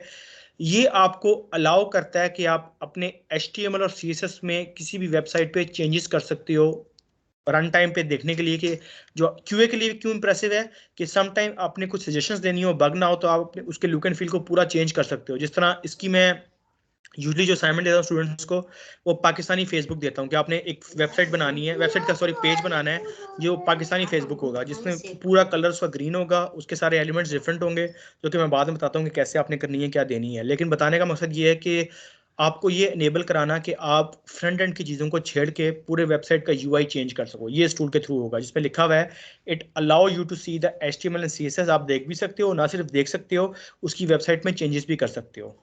बात समझ रहे हो? जी सर। जी जी सर। ये आपको अलाउ करता है to do so many cool things, but the purpose of a talk we are going about, हम स्पेसिफिकली टारगेट करेंगे HTML CSS को, क्योंकि हम फ्रंट एंड में इसका एक और फायदा भी होगा। अल्लाह करे आप लोग खुद पहुंच जाएं, लेकिन मैं थोड़ा सा हिंट दूंगा, कोई भी एक पहुंच गया तो मेरा पर्पस फुलफिल हो जाएगा। W3C वैलिडेशन हमने पढ़ी थी लेक्चर 2 या 3 में, इसको याद हो अगर।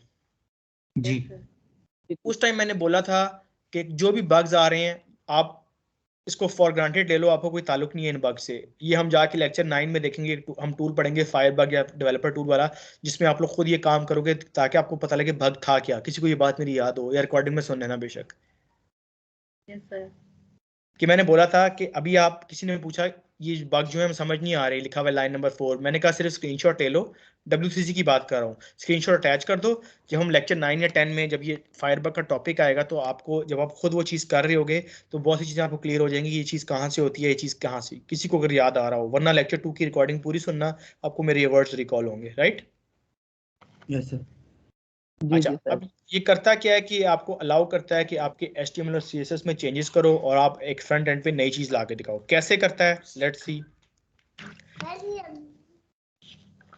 It allows you to preview your test HTML and changes your site without touching your code। अब ये बड़ा इंपॉर्टेंट पॉइंट है, और मैं अभी इससे क्वेश्चन पूछूं थोड़ी देर में, वही मुझे सिर्फ आंसर करेगा। कह रहा है कि ये अलाउ करता है कि आपकी HTML और CSS आपको नजर आए, वो हम आराम से देख सकते हैं इंस्पेक्ट करके भी, लेकिन ये आपको ये भी अलाउ करता है कि आपके कोड में टच किए बगैर आप पूरी साइट का लेआउट चेंज कर दो। कैसे? अब मैजिक तो नहीं हो सकता ना। अगर आपको थोड़ा सा CSS का भी पता है तो आपका काम चल जाएगा। कैसे? अब एक चीज होती है साइट पे, फॉर एग्जांपल मैं साइट खोलता हूँ अपनी favourite site, that is for example I am fond of cricket, so why not cricket. Cricket info है, एक साइट है, क्रिकेट की रिनोन साइट है अराउंड द ग्लोब, जिसमें भी स्कोर चेक करना है, किसी मैच का इन्फॉर्मेशन चाहिए, वो एड्रेस पे आएगा, उसको सारे मैचेस जहाँ जहाँ पे कोई मैचेस हो रहा है, चाहे इंटरनेशनल या डोमेस्टिक है, आपको मिल जाएगा। अब मैं कहना क्या चाह रहा हूँ, मैं ये कहना चाह रहा हूँ कि इसमें ना एक टूल तो नहीं कहेंगे, इसमें सिंपल आप इंस्पेक्ट करते हो ना, तो एक ऑप्शन होती है व्यू पेज सोर्स। आइडिया है ना इस चीज का? जी जी। View page source, yes sir. ये आपको बताता है कि इसके पीछे कोडिंग क्या हुई हुई है। अब मैं देखो व्यू पेज सोर्स किया, आपको पूरा कोड नजर आ गया कि इस पूरी साइट के बैकएंड पे क्या कोड है। Can you see the code? जी यस सर। जी जी सर। ये तो एक सिंपल तरीका है। हम जो बात कर रहे हैं, हम ये कह रहे हैं कि it is much easier than view source, कि हम जो चीज करेंगे फ्रंट एंड को रहते हुए इस कोड को टच किए बगैर पूरा लेआउट चेंज कर देंगे, UI चेंज कर देंगे। जिस तरह मैंने आपको दी कि मैं आपको शायद असाइनमेंट दूंगा पाकिस्तानी फेसबुक का, तो आपने मुझे ग्रीन कलर की फेसबुक बना के दिखानी होगी, डिफरेंट चीज़ों को पंगा लेके और टच करके प्ले अराउंड करके, you have to come out with that. अब ये करता क्या है, कैसे होता है, देखते हैं आगे। सबसे पहले आपने मोजिला पे जाके सर्च करना है, फायरफॉक्स इंस्टॉल करना है सिस्टम पे, जो मैं आपको ऑलरेडी कह रहा हूँ, सिर्फ गूगल करें और टाइप करें फायरफॉक्स डेवलपर एडिशन, नॉट फायरबग, क्योंकि फायरबग शायद आपको मिले भी ना। इसका एक्सटेंशन, जिस तरह कल हम एक्सटेंशन देख रहे थे, एक्सटेंशन भी होती थी, लेकिन आई एम नॉट श्योर कि इसको क्यों अपडेट करके इन्होंने फायरफॉक्स डेवलपर एडिशन ही ले आए हैं पूरा, विच इज़ फाइन कि हमारा पर्पस तो फुलफिल फिर भी हो रहा है कि हमारी चीज़ हमें सिस्टमेटिकली मिल जाएगी। काम कैसे करता है, first you will open Firebug by pressing F12। इसके लिए भी रूल है शायद, on your clicking right click करके आप इंस्पेक्ट कर सकते हो और इंस्पेक्ट एलिमेंट विद फायरबग करोगे। फॉर एग्जांपल अगर मैं इस टूल पे आता हूँ, ये मैंने खोला और मैंने यहाँ पे क्लिक इन्फो फायरबग में खोला। अब देखो जो टूल डाउनलोड करवाया है वो यूज कर रहा हूँ मैं, फायरफॉक्स डेवलपर एडिशन है, ये ब्राउजर बेस्ड ही, लेकिन मैं अभी इसमें खड़ा हुआ हूँ। अब what I am gonna do, जिस तरह मेरी स्लाइड्स पे लिखा हुआ है और आप लोग भी ऐसे प्रैक्टिस करोगे, इस पे जब मैं क्लिक करूंगा तो लिखा आएगा इंस्पेक्ट एलिमेंट विद फायरबग। फायरबग क्योंकि हम यूज नहीं कर रहे, टूल कर रहे, तो ये कहेगा इंस्पेक्ट क्यू। क्यू बेसिकली यहाँ पे क्वांटिफाई कर रहा है कि आप क्या चीज इंस्पेक्ट करना चाह रहे हो। अब आपको ये चीज कंफर्म होनी चाहिए कि एक पेज के दो पार्ट्स होते हैं। उसामा कौन कौन से पार्ट्स होते हैं? फ्रंट एंड और बैक एंड। नहीं, एक वेब पेज के दो टाइप्स ऑफ या पार्ट्स होते हैं जिनको हम कैटेगराइज करते हैं कि ये वाला पार्ट है और ये वाला पार्ट है। वो कौन कौन से पार्ट्स हैं? Header and footer. Head and footer तो है ही है, लेकिन थोड़ा सा मैं फ्रंट एंड वाइज सुनना चाह रहा हूँ। ये तो आप लाइक जनरल यूआई वाइज बता रहे हो ना, मैंने खोला भी हुआ है आपके सामने। UI HTML UX। CSS HTML and CSS। Aviba is right कि आप जब पेजेस को कैटेगराइज करते हो तो नीचे, जब अब मैंने इंस्पेक्ट क्यों करके गया हूँ, ये इसका वो खुला हुआ है, तो आपको डिव्स और कंटेनर नजर आएंगे जहाँ पर कोड स्टोर होता है। ये एक जो चीज़ होती है जो ब्लू लाइन हो रही है, इसका मतलब है कि पेज के इस एरिया पे मैं खड़ा हुआ हूँ। अब आप देखो, मैं यहाँ पे माउस हिलाऊंगा तो ये मुझे कहेगा मैं किस एरिया में हूँ। इस वाले एरिया पे मैं लैंड कर रहा हूँ जो ऊपर लिखा हुआ है div 272x30। इस डिव को ना कंटेनर कहते हैं, कंटेनर कहते हैं बॉक्स को। इसके अंदर आपका कोड होता है कि आपने क्या इस डिव के अंदर काम किया क्या हुआ है। और डिव के अंदर फर्दर काम ये फ्रंट एंड का हमारा से ताल्लुक नहीं है, लेकिन बता सिर्फ इसलिए रहा हूँ कि कम से कम नॉलेज तो आपके पास होना कि चीज हम डिस्कस क्या कर रहे हैं। तो what I am gonna do, ये मुझे कहता है कि जब आप पेज खोलोगे आपका पेज दो चीजों में डिवाइड हो जाएगा। लेफ्ट साइड पे हमेशा आपकी HTML होगी, राइट साइड पे आपकी हमेशा CSS होगी। जो आपकी ये divs है ना, ये सारे HTML के कोर्स टैग है। मैं आपको दिखा भी देता हूँ कि स्टार्ट हो रहा होगा HTML, ये ऊपर देख रहे हो आप, सेकंड लाइन HTML, जी सर। ये HTML की बॉडी है, इसके अंदर फर्दर डिव डिवाइड है। जो मेरी राइट साइड है ये मेरी CSS है। CSS बेसिकली उसमें आपके कलर्स आते हैं, फॉन्ट फैमिली आते हैं, कॉन्सेप्ट, ये सारे CSS की प्रॉपर्टीज हैं। जिस तरह देखो डिस्प्ले क्या करवाना है, मार्जिन कितना देना है, अलाइन कितना करना है, कौन सा कलर देना है। कलर आप कोड में भी दे सकते हो, रेड येलो ग्रीन भी लिख सकते हो। ये राइट वाला जो सेक्शन है ये सारा आपका CSS शो करता है, जिसको हम कहते हैं cascading styling sheet. CSS stand for cascading और HTML stand for hypertext markup language. तो ये लेफ्ट साइड जो है ये मेरी HTML है किसी भी पेज पे, जो मेरी राइट साइड ये वाली है ये मेरी CSS है। अदील, कौन सी साइड, कौन सी चीजें होती हैं फ्रंट एंड में दो मेन? HTML और CSS। Very good. लेफ्ट पे क्या होता है? लेफ्ट पे सर होता है,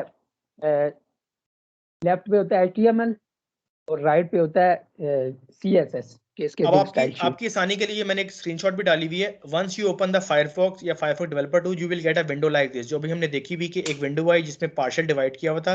लेफ्ट साइड थोड़ी बड़ी थी, विड्थ हाइट थी, जिसको हम कहते हैं ये हमारी HTML लिखी हुई है। आप स्टार्ट में देख भी सकते हो कि HTML डिफाइन हुई भी है। राइट साइड जो हमारा स्टाइल होता है ये हमारी स्टाइलिंग शीट होती है, जिसपे लिखा हुआ है कि हमारी CSS है। I like to use the new window button to create a separate window. अब देखते हैं क्या आगे बोला चाह रहा है। यहाँ तक हमने स्लाइड्स फॉलो की। ये आपका CSS ने स्पेसिफाई अलग किया हुआ है HTML एंड CSS पार्ट की। लेफ्ट वाला जो आपका आ रहा है ऊपर हेडिंग भी सिलेक्ट हुई हुई है आपकी HTML है। राइट वाली आपकी सारी जिसमें आपके फॉन्ट, आपके कलर, आपकी हेडिंग सारी, आपका फॉन्ट फैमिली, कौन सा कलर यूज कर रहे हो, जो आप लोग प्ले अराउंड करके अपनी असाइनमेंट करोगे भी इंशाल्लाह, ये आपका सारा CSS है। अब होता क्या है, करते क्या है, डाउनलोड किसका हो चुका है? एक मिनट सर। जी सर। तीनों का हो गया? एक मिनट सर। इसकी हेडिंग में है कौन सा स्टार्ट, कौन सा? अच्छा ठीक है।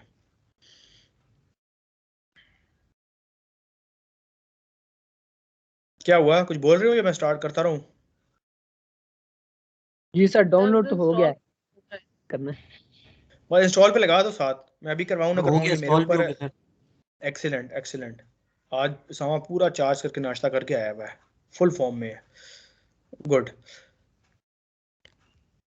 आप लोगों का इंस्टॉल लगा दिए, डाउनलोड ही हो रहा है? इंस्टॉल पे लगा दी। चलो तो पता नहीं आज कुछ हुआ है सर। चलो कोई बात नहीं यार, चलता है यही, मतलब आईटी वर्ल्ड में इस तरह ट्रेनिंग होना भी एक वही है कि ऑनलाइन बैठ के हमारा काम चल रहा है, कोई लाहौर बैठा हुआ है तो कोई कहीं बैठा हुआ है। अच्छा, क्लिक वैसे सबमेरीन का भी इशू आया हुआ है ना, ये तो पता है ना आपको, इंटरनेट थोड़ा स्लो चलेगा आपको, ये तो 3-4 दिन सर। से चल रहा है, और सबमेरीन जो डैमेज वगैरह हुआ है उससे इंटरनेट की जी, स्पीड पे फर्क पड़ा है। इवन दो शुक्र है हमारी ट्रेनिंग इफेक्ट नहीं इतनी हो रही, स्मूथ जा रही है, लेकिन थोड़ा सा फर्क है, माइट भी अदील की साइड पे ही वजह हो। शायद सर अदील क्या आप मसला लाहौर आ में रहा ही हो? अदील आप लाहौर में है। हो? जी जी जी सर, लाहौर में हूँ। और अदील और हबीबा लाहौर से है। ओसामा आपने क्या बताया था, इस्लामाबाद या कराची? सर कराची। कराची, कराची। यूजली मेरे साथ जो कराची के स्टूडेंट्स रहते हैं उनको बहुत इशू होता है नेट का, लेकिन अभी तक उसामा का वैसा फेस नहीं हुआ। लेकिन जो बल्क में कराची के आते हैं ना, 3-4 एक दफ़ा आ जाए, तो वो उनको बहुत फेस होता है इंटरनेट कनेक्ट। वो कहते हैं जूम पे चले जाएं, इधर चले जाएं, लेकिन अभी तक उसामा का कोई, उसामा की साइड से भी नहीं हुआ और मुझे भी उसामा से नहीं हुआ ऐसे अभी। अच्छा, मैं बता रहा था, हो गया इंस्टॉल भी? Yes sir. Very good. चलो बस इंस्टॉल रखो, अगली अगली दफ़ा का मैंने को टाइम बचा लिया थोड़ा। अब हम करते क्या है इसमें, जिस तरह लिखा हुआ है कि अगर आपने किसी इंस्पेक्ट आइकन पे क्लिक करना हो कि आप किसी चीज़ में चेंज चाह रहे हो, जिस तरह मैं कह रहा हूँ कि मैंने आपसे पूरा पूरा पेज चेंज करवाना है, फॉर एग्जांपल आपकी आसानी के लिए मैं थोड़ी सी आपको और एग्जांपल दे दूँ कि, एक मिनट, मैं अभी असाइनमेंट दे नहीं रहा क्योंकि मुझे पता है आपके पास, आपकी प्लेट में ऑलरेडी 2 असाइनमेंट हैं, लेकिन सिर्फ बता रहा हूँ कि मैं आपसे करवाऊंगा क्या, ताकि उस चीज़ को माइंड रखते हुए आप अगला जितना बकाया लेक्चर है वो सुनो।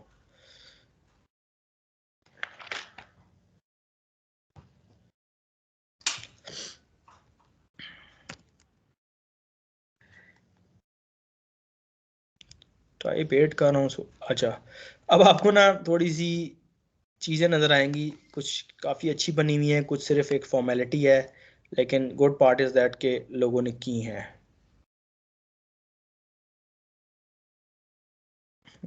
अगर मैं सर्च कर फायरबग से करूँ तो मेरे ख्याल say that will be more meaningful. Yes,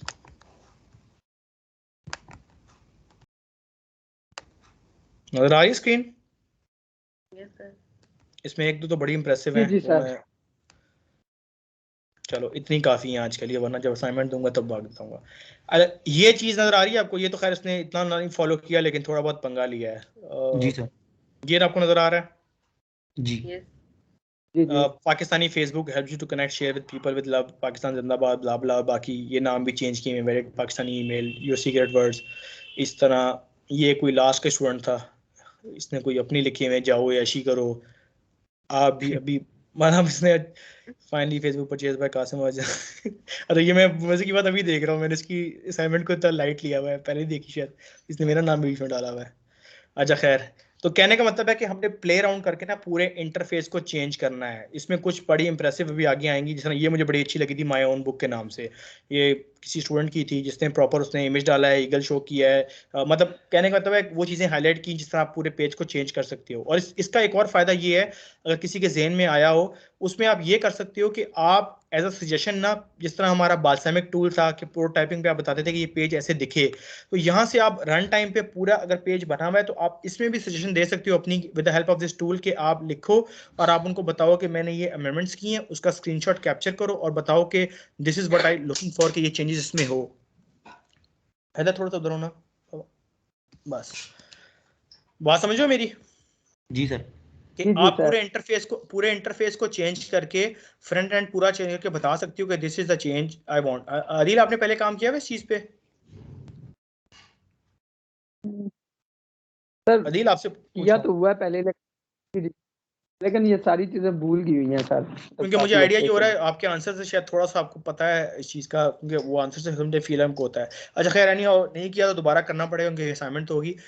फायरबग आपको बड़ा इजी कर देता है अगर आपको सीएसएस का पता है, क्योंकि सीएसएस जो है वो आपकी जो नॉर्मल इंग्लिश की लाइफ होती है वैसे ही आपके वर्ड्स होते हैं। इस तरह फॉन्ट फैमिली, ये हमारा एमएस वर्ड्स में भी होता है, फॉन्ट साइज, कलर, विड्थ, ये वो वर्ड्स हैं जो हम डेली लाइफ में भी यूज़ करते हैं। कलर क्या है, विड्थ क्या है, फॉन्ट फैमिली क्या यूज़ कर रहे हो, टाइम न्यू रोमन है, कैलबरी है, फॉन्ट साइज कितना है, 14 है, 16 है, 18 है।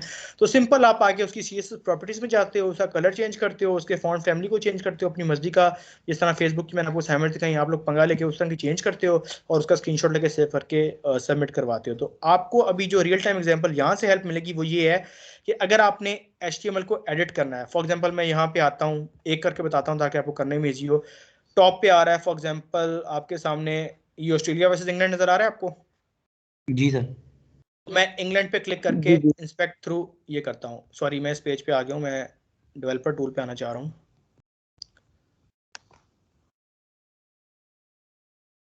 अब आप देखो मेरे पास पी की क्लास में एक चीज पड़ी है, इस पे इंग्लैंड मेंशन हुआ है। अपने पास भी आप लोग ये स्टार्ट कर दो बेशक।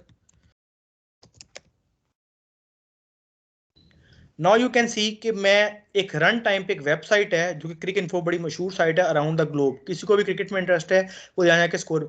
मैंने क्या किया कि मैं सिंपल उसके इंस्पेक्ट आइकन पे गया, उसके इंस्पेक्ट आइकन पे जाके मैंने राइट क्लिक करके उसकी जो डिव की प्रॉपर्टी थी वहां जाके एडिट करके ऑस्ट्रेलिया वर्सेस पाकिस्तान कर दिया। अब मैच था ऑस्ट्रेलिया वर्सेस इंग्लैंड का, लेकिन मैंने आपको ऊपर नजर आ रहा है इंग्लैंड पाकिस्तान हो गया है। Yes sir. अब यहाँ से छोटी सी चेंज है, कोई इतनी बड़ी नहीं है। सॉरी, करेंगे कैसे? जिसमें आपने चेंज करनी हो किस पे आप क्लिक करोगे? अभी नहीं बजे हैं 3-4 मिनट, कोई बात नहीं, मैं थोड़ा सा कर लूंगा आगे लेक्चर पूरा कर। अगर अगर मुझे कह रही है, मुझे नहीं पता किससे बात करेंगे। ये सुनाई दिया 12 बज गए हैं, मैंने फौरन घड़ी देखी है। कॉल पे ही ना तीनों? जी जी सर।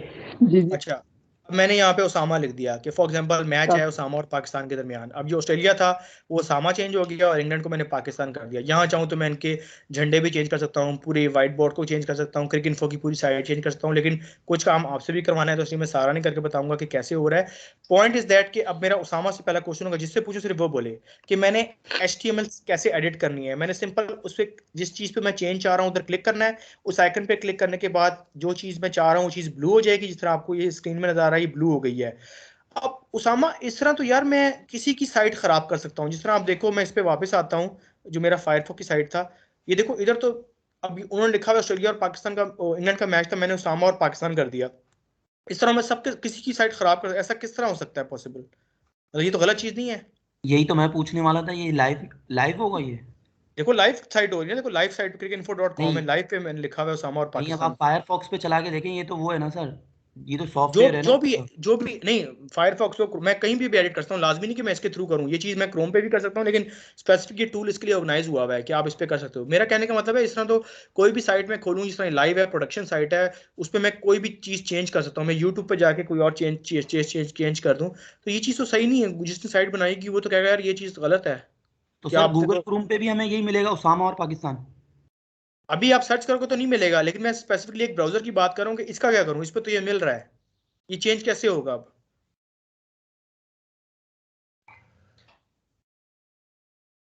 हरी अब सर ये तो बहुत, ये भी एक मसला है, तो गलत है फिर अगर लाइव हो जाता है तो आप बताओ बीबा। किसी को भी आप खराब कर सकते हैं। हाँ, मैं कोई और वर्ड लिख दूं, कोई साइट उनकी सिक्योरिटी वाइज खराब कर दूं, कोई इमेज अपलोड कर दूं वेट सा, यस। तो वो तो गलत बात है ना। जी हबीबा। सर ये स्टेजिंग में होगा, ये लाइव नहीं होगा। नहीं देखो, मैं चेंजेस लाइव कर रहा हूँ आपके सामने। cricinfo.com है ये, मैं ना स्टेजिंग है ना प्रोडक्शन, ये प्रोडक्शन की साइट है। मैंने देखो यूआरएल आप देख सकती हो, ये यूआरएल क्या लिखा हुआ है, ESPN cricinfo.com लाइव साइट है ये, ना स्टेजिंग है ना टेस्ट है। तो आप अगर पूछ रहे अदील हैं ने भी, लाइव कब होगा? मैंने कहा लाइफ में मैं चेंजेस कर रहा हूँ, ऐसा क्यों है? इस तरह तो मैं किसी की साइट भी खराब कर सकता हूँ। यहाँ पे मैं लाइक कोई वेट सा वर्ड लिख दूँ या कुछ और लिख दूँ या साइट डाउन कर दूँ या इस पे ABC लिखना स्टार्ट कर दूँ, किसी की साइट खराब हो जाएगी ना वो खोलेंगे जब लाइव। Yes sir. सर अभी तो हो आपने कोई सकता है इसमें, हमारे ब्राउजर पे ही हो, हमारे ब्राउजर पे ही हो। वही मैं पूछना चाह रहा हूँ, शायद अदील मुझे जवाब दे पाए, बीइंग ए सॉफ्टवेयर गाय। ये चीज़ें वो होती हैं जो आपको, आपका IT का बंदा डेवलपर आपको ट्रिक नॉन IT समझ के आपको परेशान तो नहीं करना चाहिए, आपसे फ़ायदा उठा सकता है कि आपको पता नहीं तो मैं ये कर दूँ, तो इसलिए मैं कह रहा हूँ आपको पता हो ऑलरेडी। अदील आप जवाब दो फिर मैं बताता हूँ। सर ये जाहिर बात है, ये जो टूल है फायरफॉक्स ब्राउजर डेवलपर, इसके अंदर हम ये चेंजिंग कर सकते हैं मतलब। नहीं, कर तो हम किसी थ्रू के करते हैं, ये टूल डिफाइन हुआ है कि अगर आपने इस तरह की चेंजेस करनी है डेवलपर ने तो ये सबसे बेस्ट टूल है, क्योंकि इसमें चीज़ें काफ़ी एक्स्ट्रा आती हैं। बाकी मैं आपको ये साइल एडिटर, एक्सेसिबिलिटी, एप्लीकेशन के ऊपर लेयर आ रही है, इतनी नहीं मिलेगी। सिर्फ ये फ़र्क है, वरना इतना हार्ड एंड फास्ट नहीं। ये काम मैं क्रोम से, फायरफॉक्स से, ओपेरा से, किसी से भी कर सकता हूँ, वो इतना मसला नहीं है। लेकिन ये टूल इंटरनेशनल बॉडीज़ ने स्टैंडर्डाइज किया हुआ है कि अगर आपने कोई डेवलपर टूल से काम करना है तो आप इसके थ्रू करें, तो इसलिए मैं डायरेक्ट यहीं पर आया हूँ। अब मेरा पॉइंट ये है कि आप भी समझते हो कि ये चीज़ें लाइव एडिट हो गई हैं। नहीं सर नहीं एडिट हुई है ये। No no no edit. कैसे? लाइव नहीं सर होंगी मैंने सर। चेक किया है, यहाँ पे नहीं हो रही। क्या चेंज करके रिफ्रेश किया है, क्या किया है? जी सर, चेंज करके रिफ्रेश नहीं किया मैंने, वहाँ लाइव चेक किए, वहाँ पे ऑस्ट्रेलिया और इंग्लैंड ही लिखा हुआ है। ओ मेरे भाई, मैं कह रहा हूँ आपने खुद पहले एडिट किया था? नहीं। अच्छा, खुद उसके बाद चेक करना। अच्छा, अब मेरी बात गौर से सुनो। नीचे जो लिखी हुई लाइन नजर आ रही है, this will not change the HTML of website. मेरी स्क्रीन यस सर, देखो, यस सर। तीनों को आ रही नजर? जी जी Yes, sir. जल्दी करें, मैंने वाइंड अप भी करना है। जी जी अभी जी देखो सर ये जी। लिखा हुआ है, this will not change the HTML. ये आपकी साइट की एचटीएमएल को चेंज नहीं करेगा। ये मोमेंटेरली फॉर टाइम शॉर्ट स्पेंड, जब तक आप पेज को यूआरएल को रिफ्रेश नहीं करते। अब मैं इसको रिफ्रेश करूंगा ना, ये वापस ऐसे ही हो जाएगा। लेकिन फॉर टाइम बिंग ये आप अब देखो वापस आ गया ऑस्ट्रेलिया और इंग्लैंड, ओसामा और पाकिस्तान खत्म हो गया। अब ये क्यों करेगा ये बता दूं पहले आपको, कि ये जो लोग ये सोचते हैं कि आपकी साइट चेंज हो जाएगी, तो ये जब आप यूआरएल को रिफ्रेश करोगे तो जो आपकी एग्जिस्टिंग साइट थी वैसी आ जाएगी। इट विल ओनली शो कि अगर आपकी एचटीएमएल आप चेंज करना चाह रहे हो वो दिखेगी कैसे। फॉर एग्जांपल इसमें हबीबा कहती है कि मैंने इस पूरी साइट को चेंज करना है, ग्रीन कलर की साइट हो जाए, इस पे सारे लाइक ड्रेसेस या जितने आपके कैटलॉग्स होते हैं वो सारे आए, तो हबीबा अपनी पसंद की चीज़ें यहाँ लोड कर सकती है और साथ स्क्रीनशॉट लेके सेव कर सकती है कि मैंने चीज़ें अपडेट की हैं। लेकिन the moment Habiba click refresh button या उसको रिफ्रेश वो करेंगी तो आपकी साइट वैसी जो एग्जिस्टिंग थी वैसी हो जाएगी। तो एक तो ये श्योर कर लें कि ये लाइफ टाइम परमानेंट चेंज नहीं होता, ये सिर्फ आपको ये बताता है कि आपकी एडिटिंग एचटीएमएल कैसी दिखेगी। या अगर आपने कोई सजेशन देनी हो अपनी टीम को तो आप एचटीएमएल में चेंजेस करके पूरा उसको, जिस तरह बाल्समिक पे हमें टूल यूज करना पड़ता था, यहाँ से आप रन टाइम पे कुछ प्ले अराउंड करके आप पूरी चीज़ को चेंज कर सकते हो। जिस तरह मैं आपको असाइनमेंट दूंगा तो आप मुझे पाकिस्तानी फेसबुक बना के दोगे, कैसे पाकिस्तानी फेसबुक दिखेगी, लेकिन जब आप रिफ्रेश करूंगा तो वैसी फेसबुक जो थी वैसी हो जाएगी। बात समझ रहे हो? जी सर। जी जी सर। अब जिस तरह इसमें अब सीएसएस की भी प्रॉपर्टी दी हुई है जो आपसे मैं करवाऊंगा खुद ही के, इसमें अब इसने क्या किया है कि सीएसएस में जो कलर चेंज किया है राइट साइड पे, फॉन्ट फैमिली चेंज की है, ये वक्ती होगी, लेकिन जब आप रिफ्रेश करोगे तो वो वैसी हो जाएगा। अब एक इस ऐसा एग्जांपल जिसमें है, मेरे ख्याल से वो गिफ वाली है, एक मुझे दीजिएगा, फुल स्क्रीन करनी पड़ेगी मुझे उसके लिए।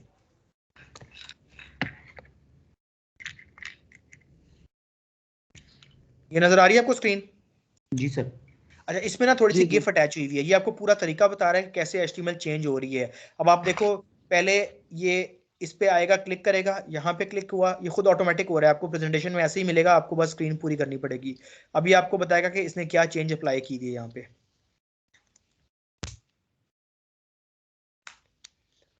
ये इस चीज को चेंज कर रहा है, ये लिखा हुआ है ना, don't strip HTML from excerpts and content limit teaser.